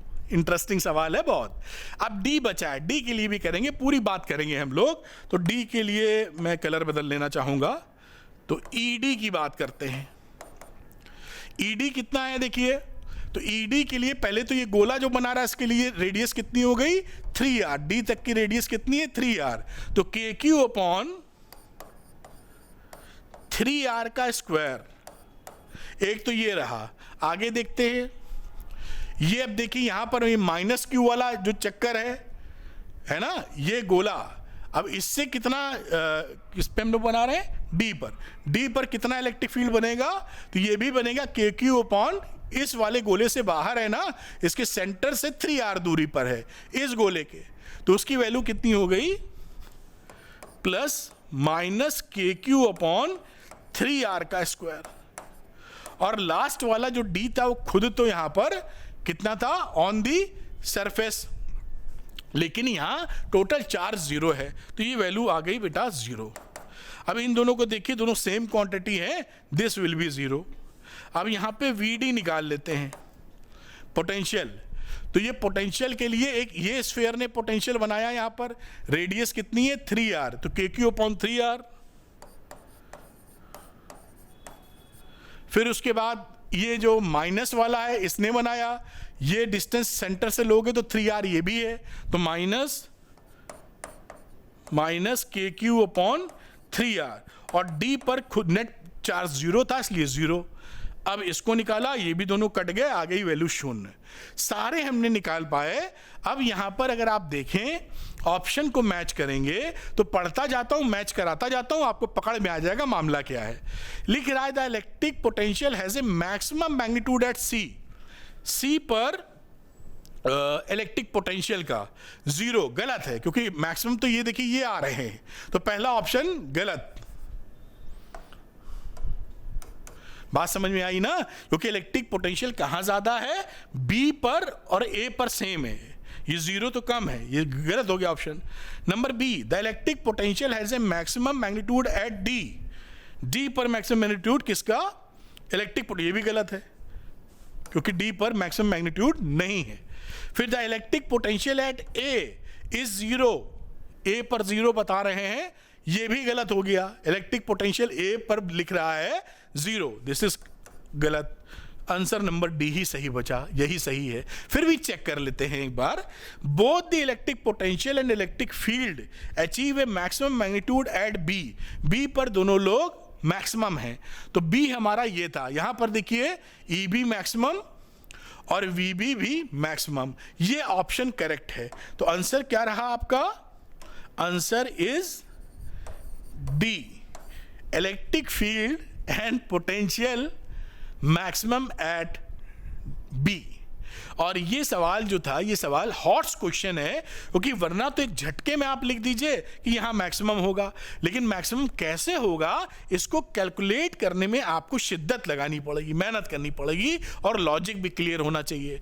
इसीलिए ये बोर्ड लेवल का सवाल नहीं है, बेसिकली ये जेईई मेंस लेवल का सवाल है या नीट का क्वेश्चन है। नीट में भी ऐसे क्वेश्चन अवॉइड किए जाते हैं नॉर्मली, समय खा रहा है ना, देखिए कितना समय खाया इसने, एक बड़े क्वेश्चन के बराबर, समझाने में 10 मिनट लग गए आपको।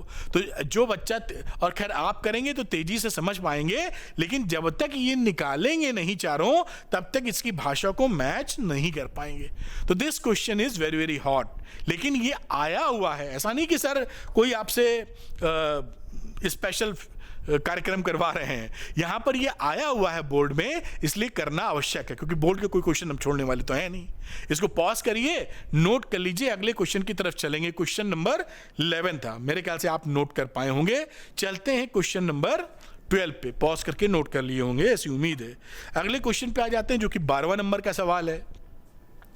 3 charges 2q -q and -q lie at the vertices of A triangle. ये देखिए एक ट्रायंगल है और यहां पर +2q बेटा, एक पे प्लस है, माइनस है दोनों पे, इस तरह से यहां पर कॉन्फ़िगरेशन बना हुआ है। The value of E and V at centroid of the triangle, centroid समझते हैं ना, जहां पर तीनों की मीडियंस काटती हैं एक दूसरे को, तो दिस इज सेंट्रॉयड, यहां कहीं बना दीजिए, ये कोई सेंट्रॉयड हो गया।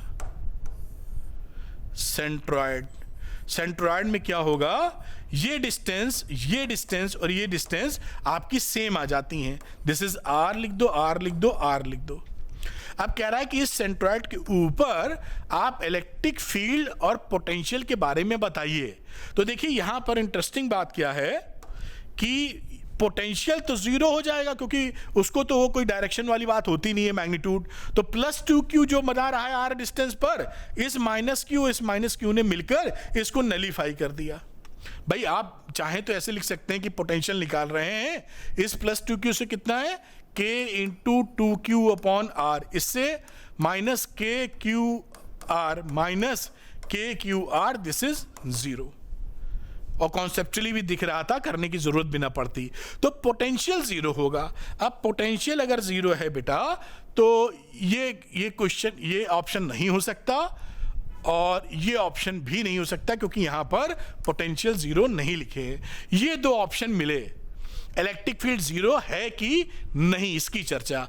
अब यहां पे इंटरेस्टिंग बात देखिए कि ये +2q की वजह से इलेक्ट्रिक फील्ड की डायरेक्शन, इसको मैं नंबर 1 लिख दूं तो E1 इधर है, इसको नंबर 2 लिख दूं तो ये E2 आपकी इधर है, और ये नंबर 3 लिख दूं तो ये E3 इधर है। तो ये देखिए E1, E2, E3 दो, इनका कंबाइंड इफेक्ट नलीफाई नहीं हो सकता है, क्योंकि सब ये विपरीत दिशा में कोई कंपोनेंट जा ही नहीं रहा है। E1, E2, E3 कुछ न कुछ रिजल्ट इधर आएगा नीचे की तरफ। ये नलीफाई तब हो पाता जब ये E2, E3 की डायरेक्शन अपोजिट होती। भाई इन दोनों का रिजल्टेंट निकालोगे तो इसके बीच से ही तो जाएगा। कोई भी दो वेक्टर आप हैं, vector E2 electric field vector quantity है, इसका रिजल्टेंट निकालोगे तो इसके बीच से कहीं से जाएगा E नेट, और ऑलरेडी इसके बीच में E1 मौजूद है, तो E1 में कुछ ना कुछ जुड़ जाएगा, सेम जुड़ जाएगा या इसका कंपोनेंट जुड़ जाएगा, लेकिन ये 0 नहीं कर सकता है इसको, क्योंकि E1 की स्ट्रेंथ को ये बढ़ा रहा है, net electric field. E net और E1 का जो नेट आएगा इसके इधर ही वो कुछ वैल्यू रखेगा, तो यहां इलेक्ट्रिक फील्ड 0 नहीं होगा। बात समझ पाए हैं ना? इलेक्ट्रिक फील्ड 0 तब होता जब E1 के अगेंस्ट में हमें कोई डायरेक्शन मिल रहा होता, तो हम कहते चांसेस है, यहां तो मिल ही नहीं रहा उसके अगेंस्ट में, अपोजिट डायरेक्शन में, इसलिए E will not be 0 but V will be 0। तो इसको देखते हुए हमारा ऑप्शन रहा C,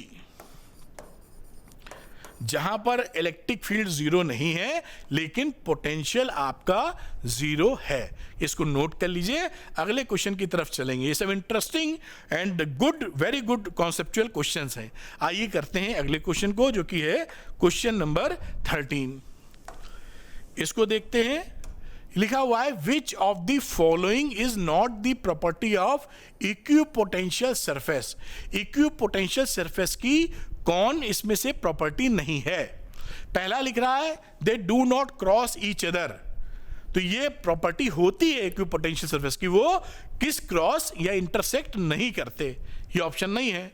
the rate of change of potential with distance on them is zero, ये भी सही है कि किसी भी इक्विपोटेंशियल सरफेस पर आप जब आगे बढ़ते हैं तो लिखा है ना rate change of potential with distance, इसकी वैल्यू क्या होगी, जीरो, क्योंकि आप देख ही रहे हैं कि सेम पोटेंशियल है, यहां जो v है वही यहां है, तो डेल्टा v की वैल्यू जीरो हो जाएगी। आप देख पाए यहां डेल्टा v की वैल्यू dv की वैल्यू शून्य हो रही है, तो ये जो ग्रेडियंट है यहां ये भी सही है। For a uniform electric field they are concentric spheres, ये गलत लिखा है। यूनिफॉर्म इलेक्ट्रिक फील्ड जो होती है उसमें जो हमारा इक्विपोटेंशियल सरफेस होता है वो प्लेनर सरफेस होता है, प्लेनर सरफेस। तो इक्विपोटेंशियल सरफेस प्लेनर सरफेस होती है, यहां पर तो लिख दिया है कॉन्सेंट्रिक स्फीयर, जो कि गलत बात है। तो आंसर हो गया इसका क्या बेटा, सी, और डी भी सही है, they can be imaginary spheres. तो आंसर इसका क्या रहा, सी। एक अच्छा क्वेश्चन जो आप समझ पाए होंगे, आप इसको पॉज करके नोट कर लीजिए। क्वेश्चन नंबर 14 की तरफ चलते हैं, तो आइए करते हैं क्वेश्चन नंबर 14 को। ये बड़ा आसान सवाल है, आराम से कर लेंगे। लिखा है an electric dipole of moment P is placed parallel to the uniform electric field.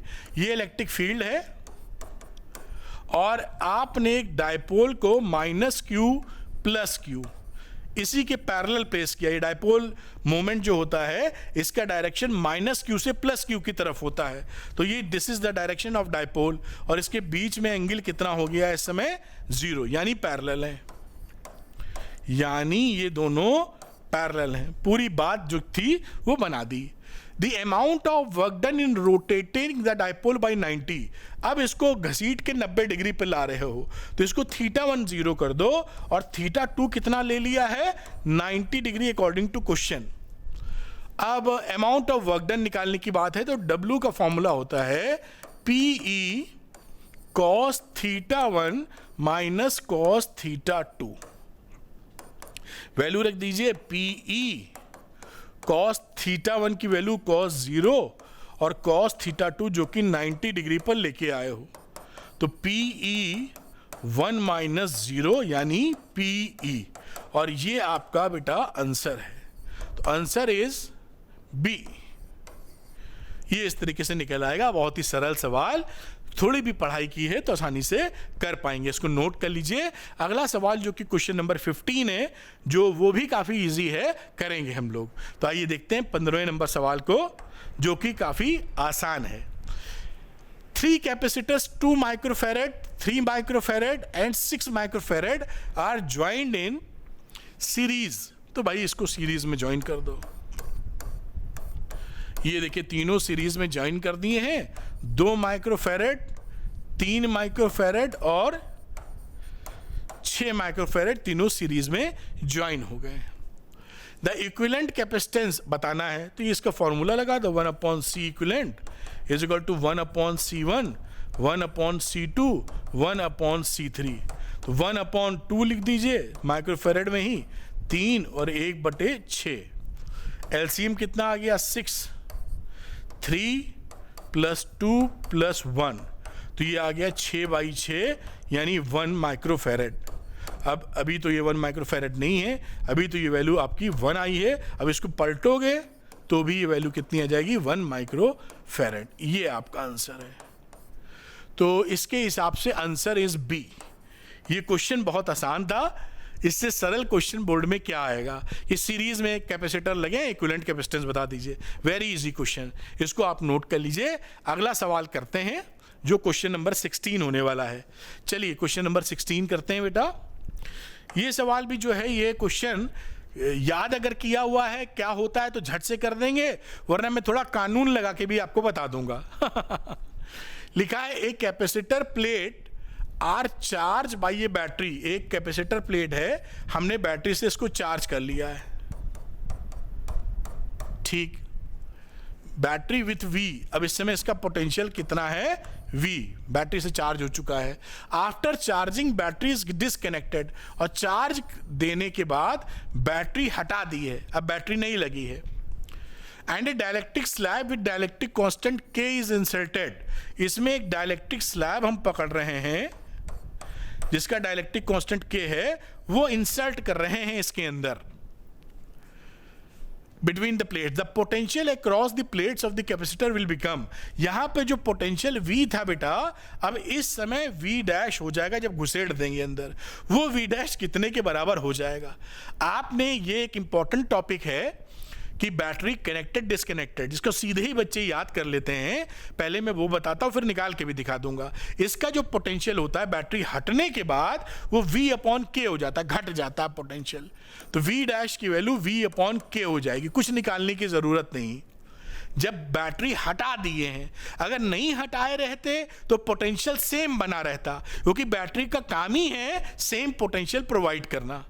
ठीक, अब अगर हम सोचें कि ये कैसे निकला है, तो यहां पर थोड़ा कानून कर देते हैं हम लोग। जैसे ये देखिए, जब भी आप बैटरी हटा देंगे कंजर्वेशन ऑफ चार्ज यहां लगेगा, यानी अगर इस पे चार्ज Q है, Q का मतलब कैपेसिटेंस ले लीजिए C, तो Q is equal to C into V, ये चार्ज यहां पर सेम रहेगा जब आप डाइलेक्ट्रिक डाल दिए हो।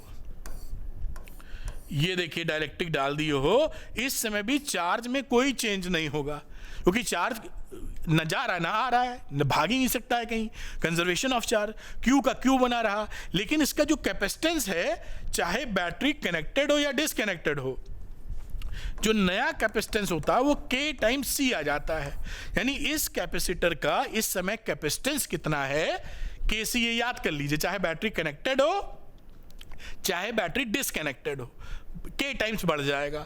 तो नए वाले का अगर मैं चार्ज लिखूं, क्योंकि कंजर्वेशन और चार्ज से तो Q सेम है, C डैश इंटू नया वाला V डैश, भाई इसका नया पोटेंशियल V डैश होगा।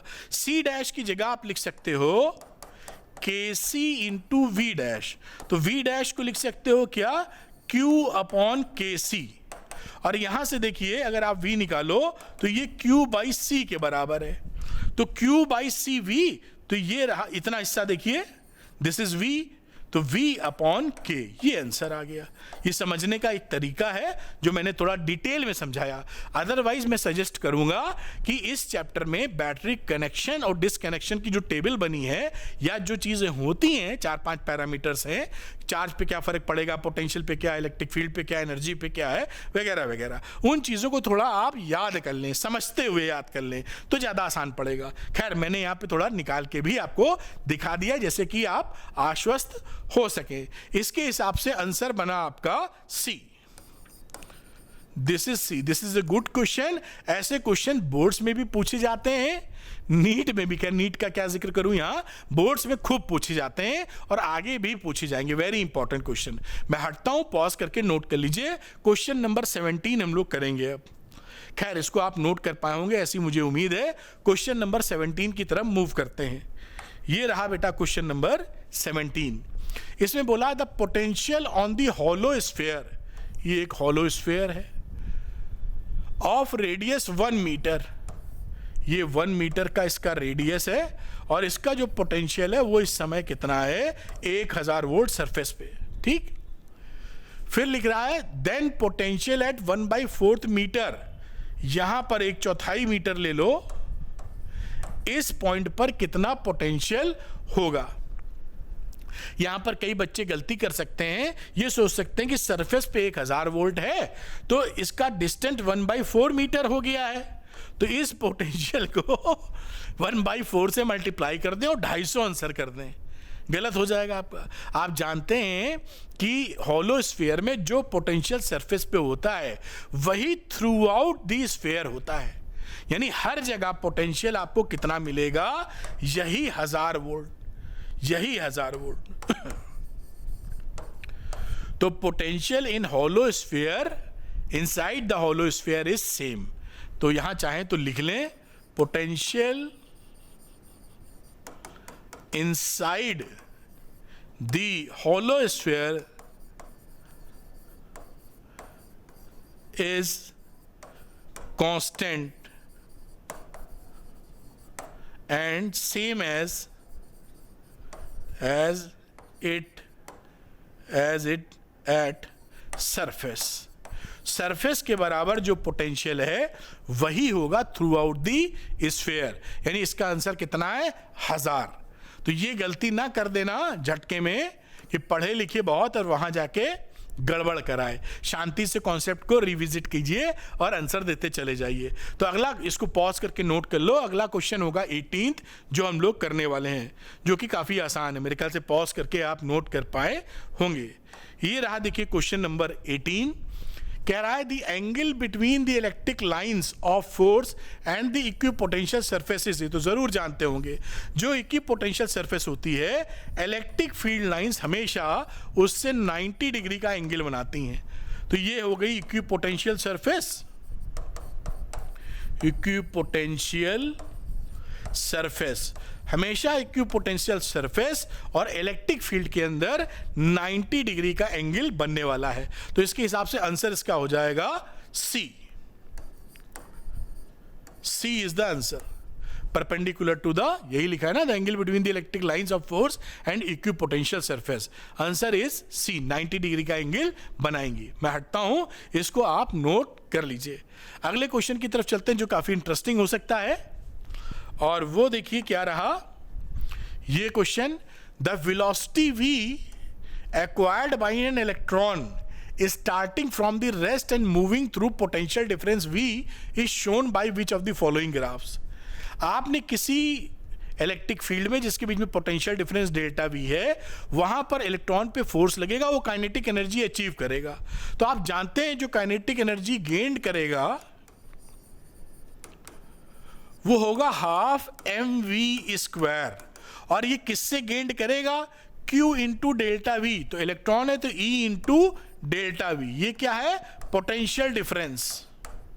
ये क्या है, वेलोसिटी, और बाकी मास ऑफ इलेक्ट्रॉन तो आप समझ ही रहे हैं।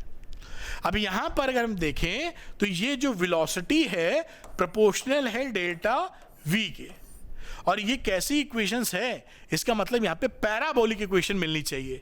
जो आप पढ़ते हुए आ रहे हैं y² is proportional to x जब होता है तो ये पैराबोला मिलता है। प्रोजेक्टाइल मोशन वगैरह 11th में खूब पढ़ा हुआ है।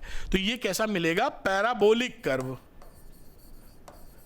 और ये 10th में भी पढ़ा था जब क्वाड्रेटिक इक्वेशन पढ़ा करते थे, याद है ना, वहां लिखते थे y = ax² plus bx plus c। 10th की बात कर रहा हूं, ये क्वाड्रेटिक थी। और जब फोटो बनाते थे इसकी, याद होगी, तो कुछ ऐसी बनाते थे हम लोग, पैराबोलिक कर्व, क्वाड्रेटिक है। तो यहां भी क्वाड्रेटिक डेल्टा वी के प्रोपोर्शनल है, यानी v और डेल्टा वी में, v है वेलोसिटी और डेल्टा वी पोटेंशियल डिफरेंस के बीच में ग्राफ खींचोगे तो पैराबोलिक ग्राफ आना चाहिए। इसमें पैराबोलिक ग्राफ कौन सा है, ये तो लीनियर है, हो नहीं सकता, लीनियर हो नहीं सकता है। ये पैराबोलिक इन नेचर में, ये देखिए यहाँ पे कांस्टेंट हुआ जा रहा है, पैराबोला में कांस्टेंट नहीं होता, ऐसे बढ़ता हुआ जाता है। तो ये आपका option number B is correct, ये नहीं होगा, आंसर बी इज करेक्ट, क्योंकि यही आपका पैराबोलिक कर्व आपको दिखाई पड़ रहा है। इस तरह से करेंगे तो कर पाएंगे, वरना कंफ्यूजन हो सकता है। इसको नोट कर लीजिए। अगला सवाल होगा 20 नंबर का सवाल, जिसको हम लोग परफॉर्म करेंगे। आइए करते हैं, बहुत ही आसानी से ये भी हो जाएगा, लेकिन थोड़ा सा इंटरेस्टिंग सवाल बनेगा। The earth has volume v and surface area a। अर्थ का जो वॉल्यूम है वो v है, सरफेस एरिया a है। कह रहा है कि कैपेसिटेंस बताओ। हम जानते हैं जो धरती माँ हमारी है उनका रेडियस अगर मैं r ले लूं तो स्फेरिकल कंडक्टर का कैपेसिटेंस होता है 4πε0 r।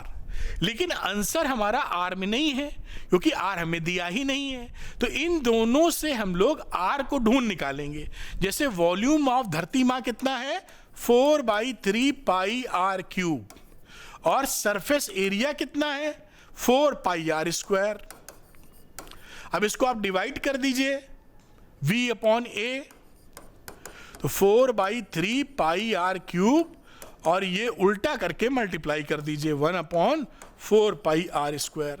तो ये देखिए 4π से कटा 4πr² से कट के r, तो ये v/a क्या आ गया यहाँ पर, r/3, यानी रेडियस क्या रहा, 3v/a। इसी वैल्यू को यहां पर आप डाल दीजिए, बस इनकी भाषा में आंसर आ गया। कौन सी वहां बड़ी बात है, 4πε0 और 3v/a, 3v/a। तो ये वैल्यू कितनी हो जाएगी, 4 3 12, pi epsilon not v upon a। ये देखिए आपका आंसर आ गया है और ये आंसर C वाला आंसर है। तो this is C, option number C. बस है बहुत सरल सवाल, जिस भाषा में पूछा है उसी भाषा में आंसर करना है। बिल्कुल तैयार क्वेश्चन है आपके बोर्ड एग्जाम में आने के लिए। इसको आप नोट कर लें पॉज करके, और अगले कुछ सवाल हम एनसीईआरटी एग्जाम्पलर के सवाल करेंगे। तो आइए चलते हैं एनसीईआरटी एग्जाम्पलर के क्वेश्चन पर। और ये रहा आपका एनसीईआरटी एग्जाम्पलर, जैसे मैंने कहा था उसको भी इंक्लूड करूंगा, टपका देते हैं वहां से लोग सवाल। इंटरेस्टिंग क्वेश्चन है, छोटी मोटी गलतियां कर सकते हैं इसमें आप, लेकिन नहीं करेंगे। अभी मैं निकाल के दिखाता हूं। एक कैपेसिटर ऑफ 4 माइक्रोफैरेड ये लगा हुआ है, is connected as shown in the figure. ठीक, the internal resistance of the battery is 0.5 ohm. इसका एक इंटरनल रेजिस्टेंस है बैटरी का 0.5 ओम का, ये इसका मतलब है। बैटरी यही तो है। The amount of charge on the capacitor plates, इस पर कितनी चार्ज है ये आपको बताना है। देखिए पहला कॉन्सेप्ट कि जब भी आप डीसी है ना, ये बैटरी लगा रखी है, डीसी में मोमेंटरली यहां पर करंट फ्लो होती है कैपेसिटर में, फिर रुक जाती है। DC is not allowed through capacitor, तो चार्ज होकर ठप हो जाएगी डीसी। तो डीसी केवल किधर से किधर जाएगी, प्लस से निकलकर नीचे वाले में जाएगी और वापस ऊपर नहीं जाएगी करंट, क्योंकि कैपेसिटर में डीसी अलाउड नहीं है। बस चार्ज करने के लिए जाती है, क्षण से धड़ से चार्ज हो जाता है बाकी।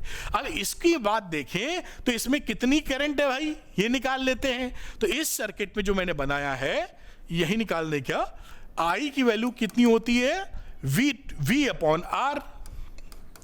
टोटल V कितना है 2.5 वोल्ट, R कितना है 2 इसका और आधा इसका, 2 + 0.5, तो ये वैल्यू कितनी हो गई 2.5 अपॉन 2.5, यानी 1 एम्पियर की करंट है।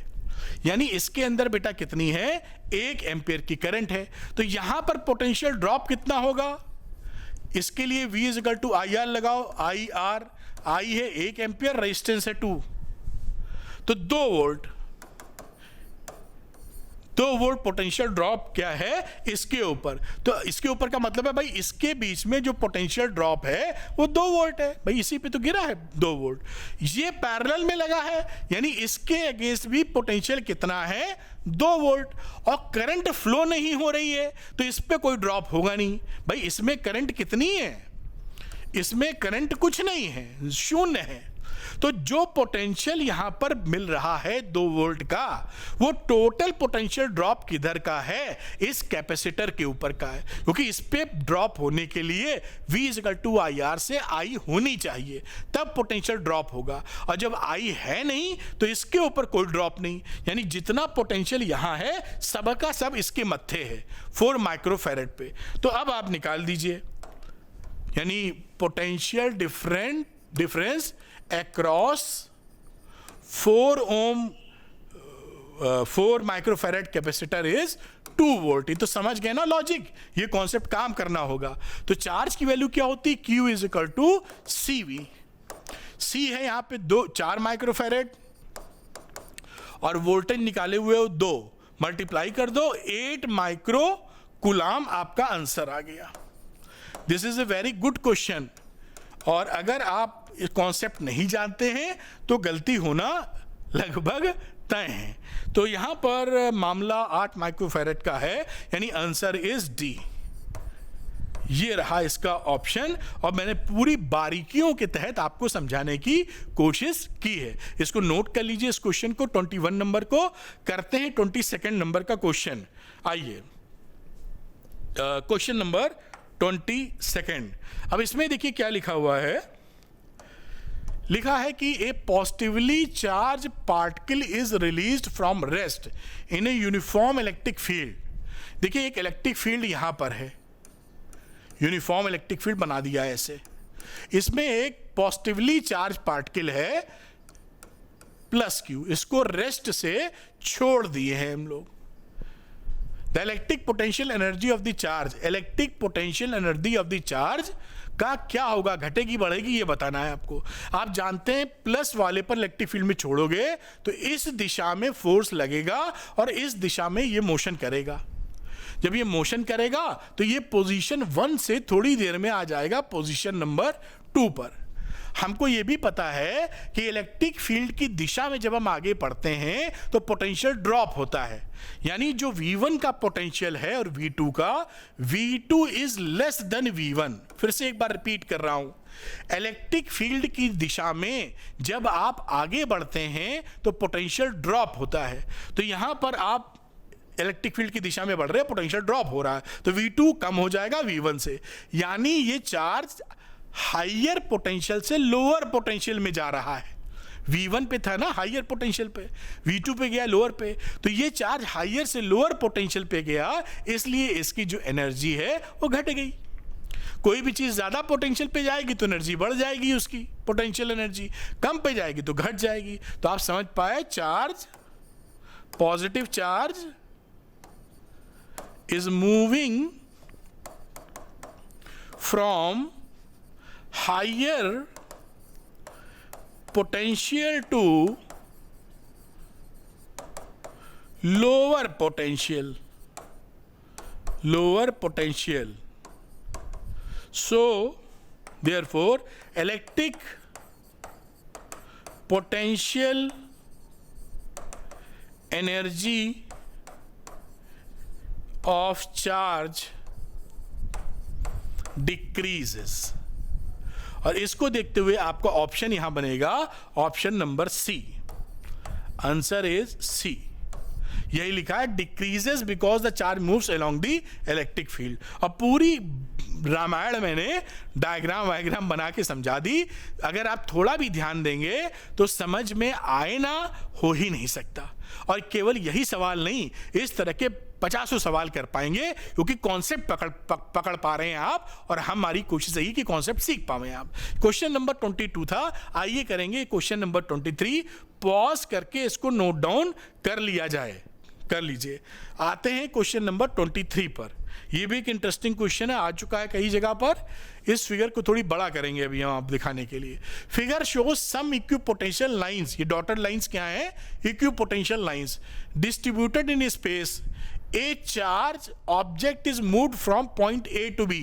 एक चार्ज जो है ए से बी मूव कर रहा है, ये चारों कहानियों में। और फिर आपको बताना है कि किसमें वर्क डन कम या किसमें वर्क डन ज्यादा होगा इन तीनों सिचुएशंस में। तो मैं यहां पर ये चाहता हूं कि इसको थोड़ा मैं बड़ा कर लूं। मेरे ख्याल से अब तो दिख ही रहा होगा निश्चित। अब यहां पर आ जाते हैं थोड़ा सा दिमाग लड़ाते हैं। देखिए, पहले वाले क्वेश्चन में ए से बी तक गए हैं, एक मान लीजिए पॉजिटिव चार्ज को ले जा रहे हैं, कोई चार्ज था, तो इसके बीच का पोटेंशियल डिफरेंस कितना है? 40 वोल्ट माइनस 20 वोल्ट। भाई आप जब भी वर्क डन निकालते हो तो Q इंटू डेल्टा वी लिखते हो, दिख रहा होगा कितना मुझे नहीं मालूम। तो डेल्टा वी की यहाँ वैल्यू कितनी आ गई?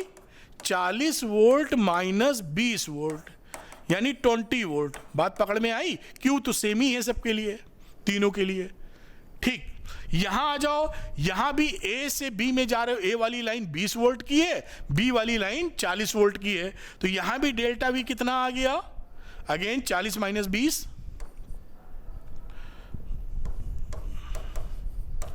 अगेन 20 वोल्ट, यानी डेल्टा वी जो यहां था वही डेल्टा वी यहां है।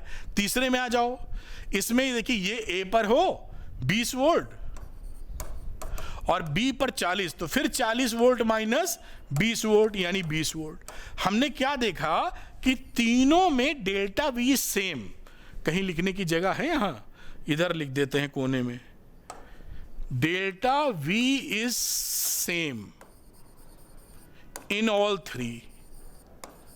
तो वर्क डन क्या हो जाएगा? 3 समझ लेना, थोड़ा खींच दिया है, मेरी हैंड राइटिंग बहुत खराब है, अब सुधर भी नहीं पाएगी। खैर, तो आपकी अच्छी होगी, आप बताइएगा कमेंट करके किसकी हैंड राइटिंग हमारे जैसी है। ऐसी होनी नहीं चाहिए, लेकिन खैर वापसी करते हैं।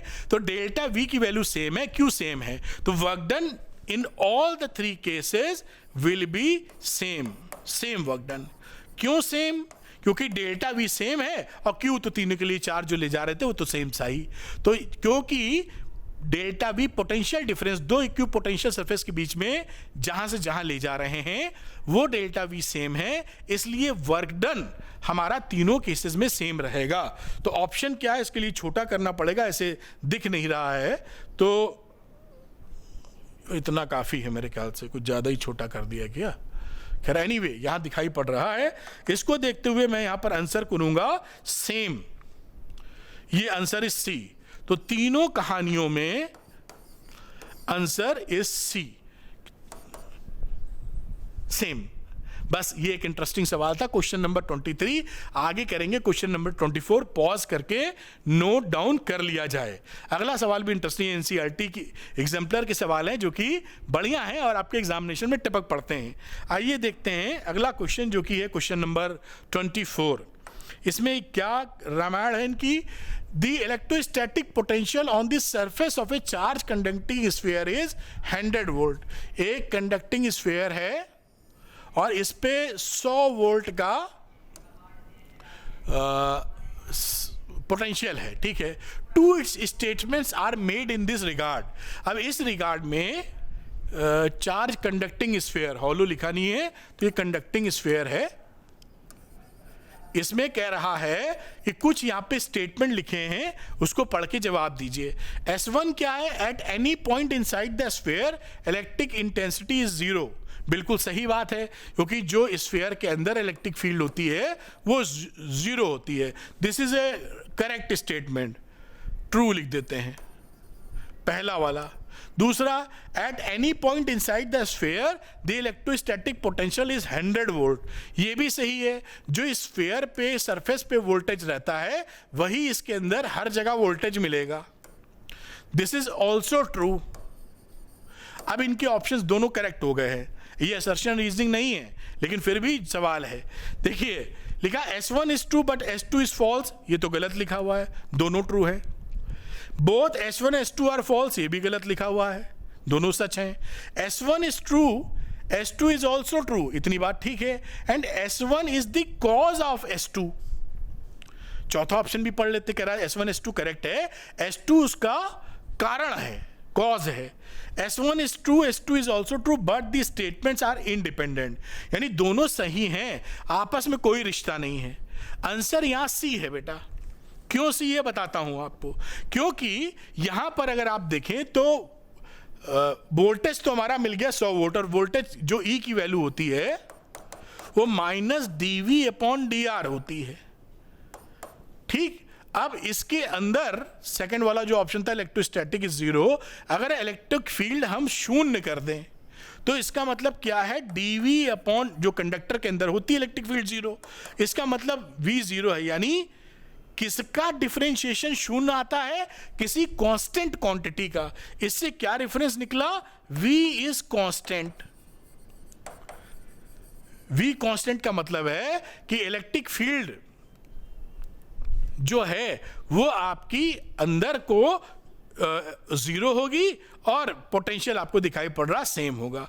तो S1 इज द कॉज, ये जो पहला वाला है इंटेंसिटी, ये इसका कारण है, और बाद में लिखा है cause of S2, cause of S2। समझ गए, समझ पाए ना कि भाई यहां पर इलेक्ट्रिक फील्ड किसी कंडक्टर के अंदर शून्य होती है, ये रिलेशन होता है, इसको 0 रख दिया, dV/dr 0 आ गया। इसका क्या मतलब है कि जिसका हम डिफरेंशिएशन कर रहे हैं वो क्वांटिटी कांस्टेंट है, क्योंकि कांस्टेंट का ही तो डिफरेंशिएशन 0 आता है, इसलिए V कांस्टेंट आ गया। V कांस्टेंट का मतलब यहां अगर 100 वोल्ट है तो कहीं भी चले जाएंगे हर जगह 100 वोल्ट आपको मिलेगा। तो ये देखिए, ये जो आंसर्स हैं इसके थोड़ा दिमाग लड़ाने वाले हैं, हल्के से चूके क्या बोलते हैं वो लिखा रहता है, सावधानी हटी दुर्घटना घटी। तो सावधानी डोंट हटी, हाँ। इसको नोट कर लीजिए, क्वेश्चन नंबर 25 है। अगला क्वेश्चन करते हैं, वो भी काफी इंटरेस्टिंग होने वाला है। तो ये 24 नंबर पॉज करके आप नोट कर पाए होंगे। अगला क्वेश्चन करते हैं जो एनसीईआरटी एग्जाम्पलर का भी क्वेश्चन है, and that is the last question of this chapter. यहां पे लिखा है parallel plate capacitor is made of 2 dielectric blocks in series. ये 2 डाइलेक्ट्रिक ब्लॉक है, इस तरह से लिटा के बनाए गए हैं। अभी मैं इसको खड़ा कर दूंगा जैसे आराम से समझ पाए। One of the blocks has a thickness D1, इसकी थिकनेस D1 है, और डाइलेक्ट्रिक कांस्टेंट K1 है, ये K1 है। And the other has thickness D2 और इसका dielectric constant K2 as shown in the figure. This arrangement can be thought as dielectric slab of thickness D. एक इसको equivalent अगर इसका कैपेसिटर माने तो वो हम मान रहे हैं इसकी टोटल थिकनेस किसकी कितनी है D, जो D1 प्लस D2 के बराबर है, एंड इफेक्टिव डाइलेक्ट्रिक कांस्टेंट इसका कितना है K के बराबर। तो K का रिलेशनशिप बताना है K1 K2 के साथ में। एक इंटरेस्टिंग सवाल हो गया है, आसान। देखिए इस वाले को आपको आसानी से समझाने के लिए मैं खड़ा कर दे रहा हूं और बीच में ऐसा कोई डायग्राम बना दो जिससे समझ में आए कि ये अलग अलग डाइलेक्ट्रिक कांस्टेंट भरे हुए हैं। पहले वाले को इसको K1 लिख दे रहे हैं, इसको K2, समझ पाओगे ना। और ये रही बात D1, ये रही बात D2, ये दो कैपेसिटर्स लगा दिए हैं। ये लेटा था, हमने खड़ा कर दिया जिससे समझाने में आसानी हो। ये जो दो कैपेसिटर है, ये मान लीजिए ये C1 कैपेसिटेंस है, इसका कैपेसिटेंस C2 है। ये दोनों किस कॉम्बिनेशन में है? सीरीज कॉम्बिनेशन में। कैसे पता सीरीज में है? भाई सीरीज में होता ही है क्या, क्यू में लगे होते हैं, एक का प्लस दूसरे का माइनस और फिर दूसरे का माइनस तो उससे जुड़ा हुआ तीसरा खिलाड़ी। यही तो कैपेसिटर लेते हो, ऐसे कैपेसिटर बनाते हो सीरीज में ना। तो अगर ये प्लस प्लेट है, ये माइनस है, तो माइनस वाली प्लस से जुड़ जाती है और फिर माइनस आ गया आपको। इस तरह से प्लेट्स माइनस प्लस से जुड़ जाती हैं। तो ये अगर प्लस होगा, ये माइनस है, तो माइनस वाली प्लस से ऐसे दो कैपेसिटर आपस में सीरीज कॉम्बिनेशन में ये जुड़ा हुआ है। इतनी बात हम पकड़ पाए कि ये सीरीज कॉम्बिनेशन के अंदर है। पैरेलल कॉम्बिनेशन होता तो इस तरह से डाइलेक्ट्रिक भरा जाता। ये एक डाइलेक्ट्रिक यहां होता और एक डाइलेक्ट्रिक यहां होता, तो सेम पोटेंशियल पर दोनों प्लेट्स होती, तो ये पैरेलल कॉम्बिनेशन होता। ये कैसा कॉम्बिनेशन है, एक के बाद एक, यानी सीरीज कॉम्बिनेशन। चलिए अब मैं C1 C2 की वैल्यू लिख देता हूं, कलर वाइट ले लेता हूं थोड़ा। C1 की वैल्यू क्या हो जाएगी इसके तहत देखें तो K1 dielectric constant epsilon not, इसका एरिया A ले लेते हैं प्लेट्स का, A अपॉन रही बात D1। इसी तरह C2 की बात करें तो K2 epsilon naught A upon D2। ये C1 C2 आ गया। अब यहाँ पे सीरीज कॉम्बिनेशन है तो इक्विवेलेंट कैपेसिटेंस निकाल लीजिए, 1 upon C1 plus 1 upon C2 add कर देते हैं, K1 epsilon naught A upon D1।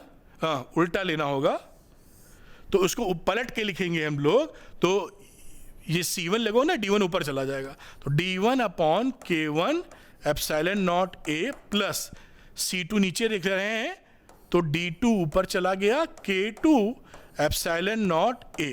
ये वैल्यू हो गई 1 अपॉन C इक्विवेलेंट की। अब जो चीज़ कॉमन है निकाल लेते हैं यहाँ से, तो K1 epsilon naught A common है तो 1 अपॉन एप्सिलॉन नॉट A निकाल लिया, अंदर बचा D1 upon K1 plus D2 upon K2। कुछ नहीं कर रहे हैं, सिंपल सीरीज कॉम्बिनेशन का फॉर्मूला लगा रहे हैं। अब इसको एलसीएम भी ले लेंगे तो 1 upon C equivalent is equal to 1 upon epsilon naught A, और यहाँ पे आपने एलसीएम ले लिया तो D1 K2 plus D2 K1 upon K1 into K2।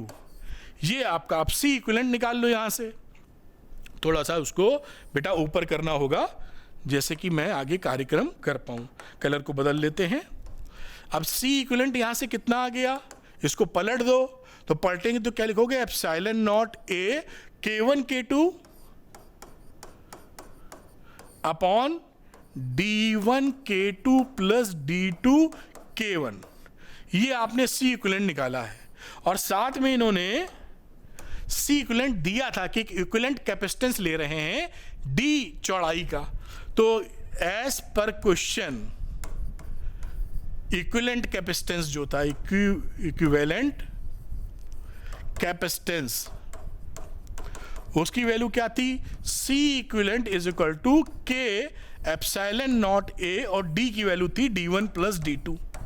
ये जो मैंने लिखा है ये समझ पा रहे होंगे, ये मतलब लिखा यहाँ कि एक अरेंजमेंट को ऐसा सोच सकते हैं जिसकी थिकनेस D1 प्लस D2 है, D बराबर, और उसका डाइलेक्ट्रिक कांस्टेंट K है। तो एक कैपेसिटर ले लिया जिसकी डिस्टेंस d1 प्लस d2 और डायरेक्ट्रिक कांस्टेंट k है।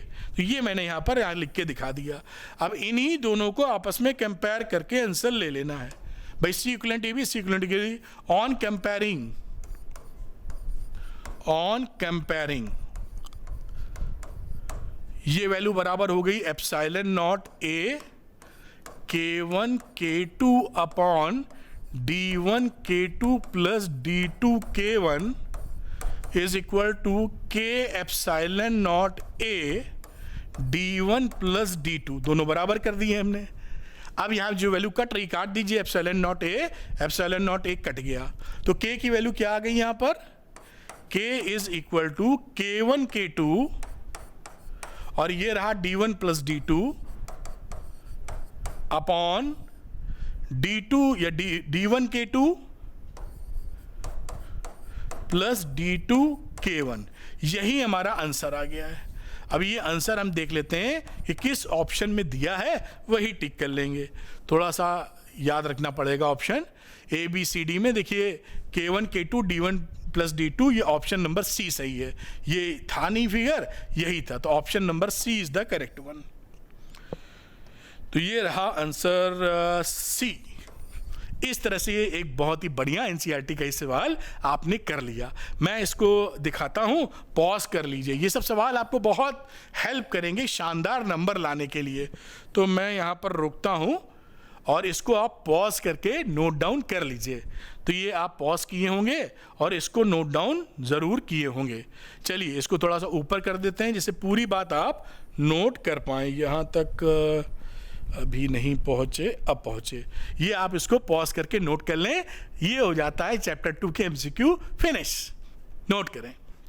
तो उम्मीद है बच्चों आपने इसको अच्छे से नोट कर लिया होगा।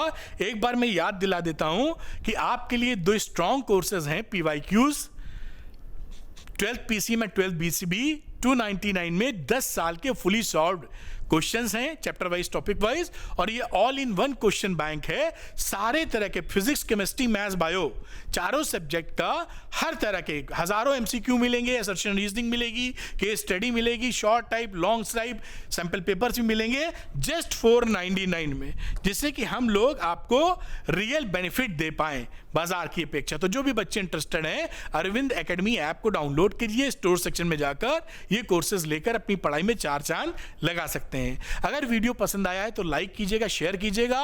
एंड फिजिक्स को आसान भाषा में सीखने के लिए वीडियो देखकर आप न्यूमेरिकल लिख लें, उसके लिए अरविंद एकेडमी चैनल को सब्सक्राइब कर लीजिए फॉर टॉप क्वालिटी कंटेंट। और बेटा इसका अगर PDF चाहिए तो अरविंद एकेडमी टेलीग्राम चैनल को ज्वाइन कर लीजिए, वहां इसका PDF मैं आपको शेयर कर दूंगा। Thank you very much, wish you all the best.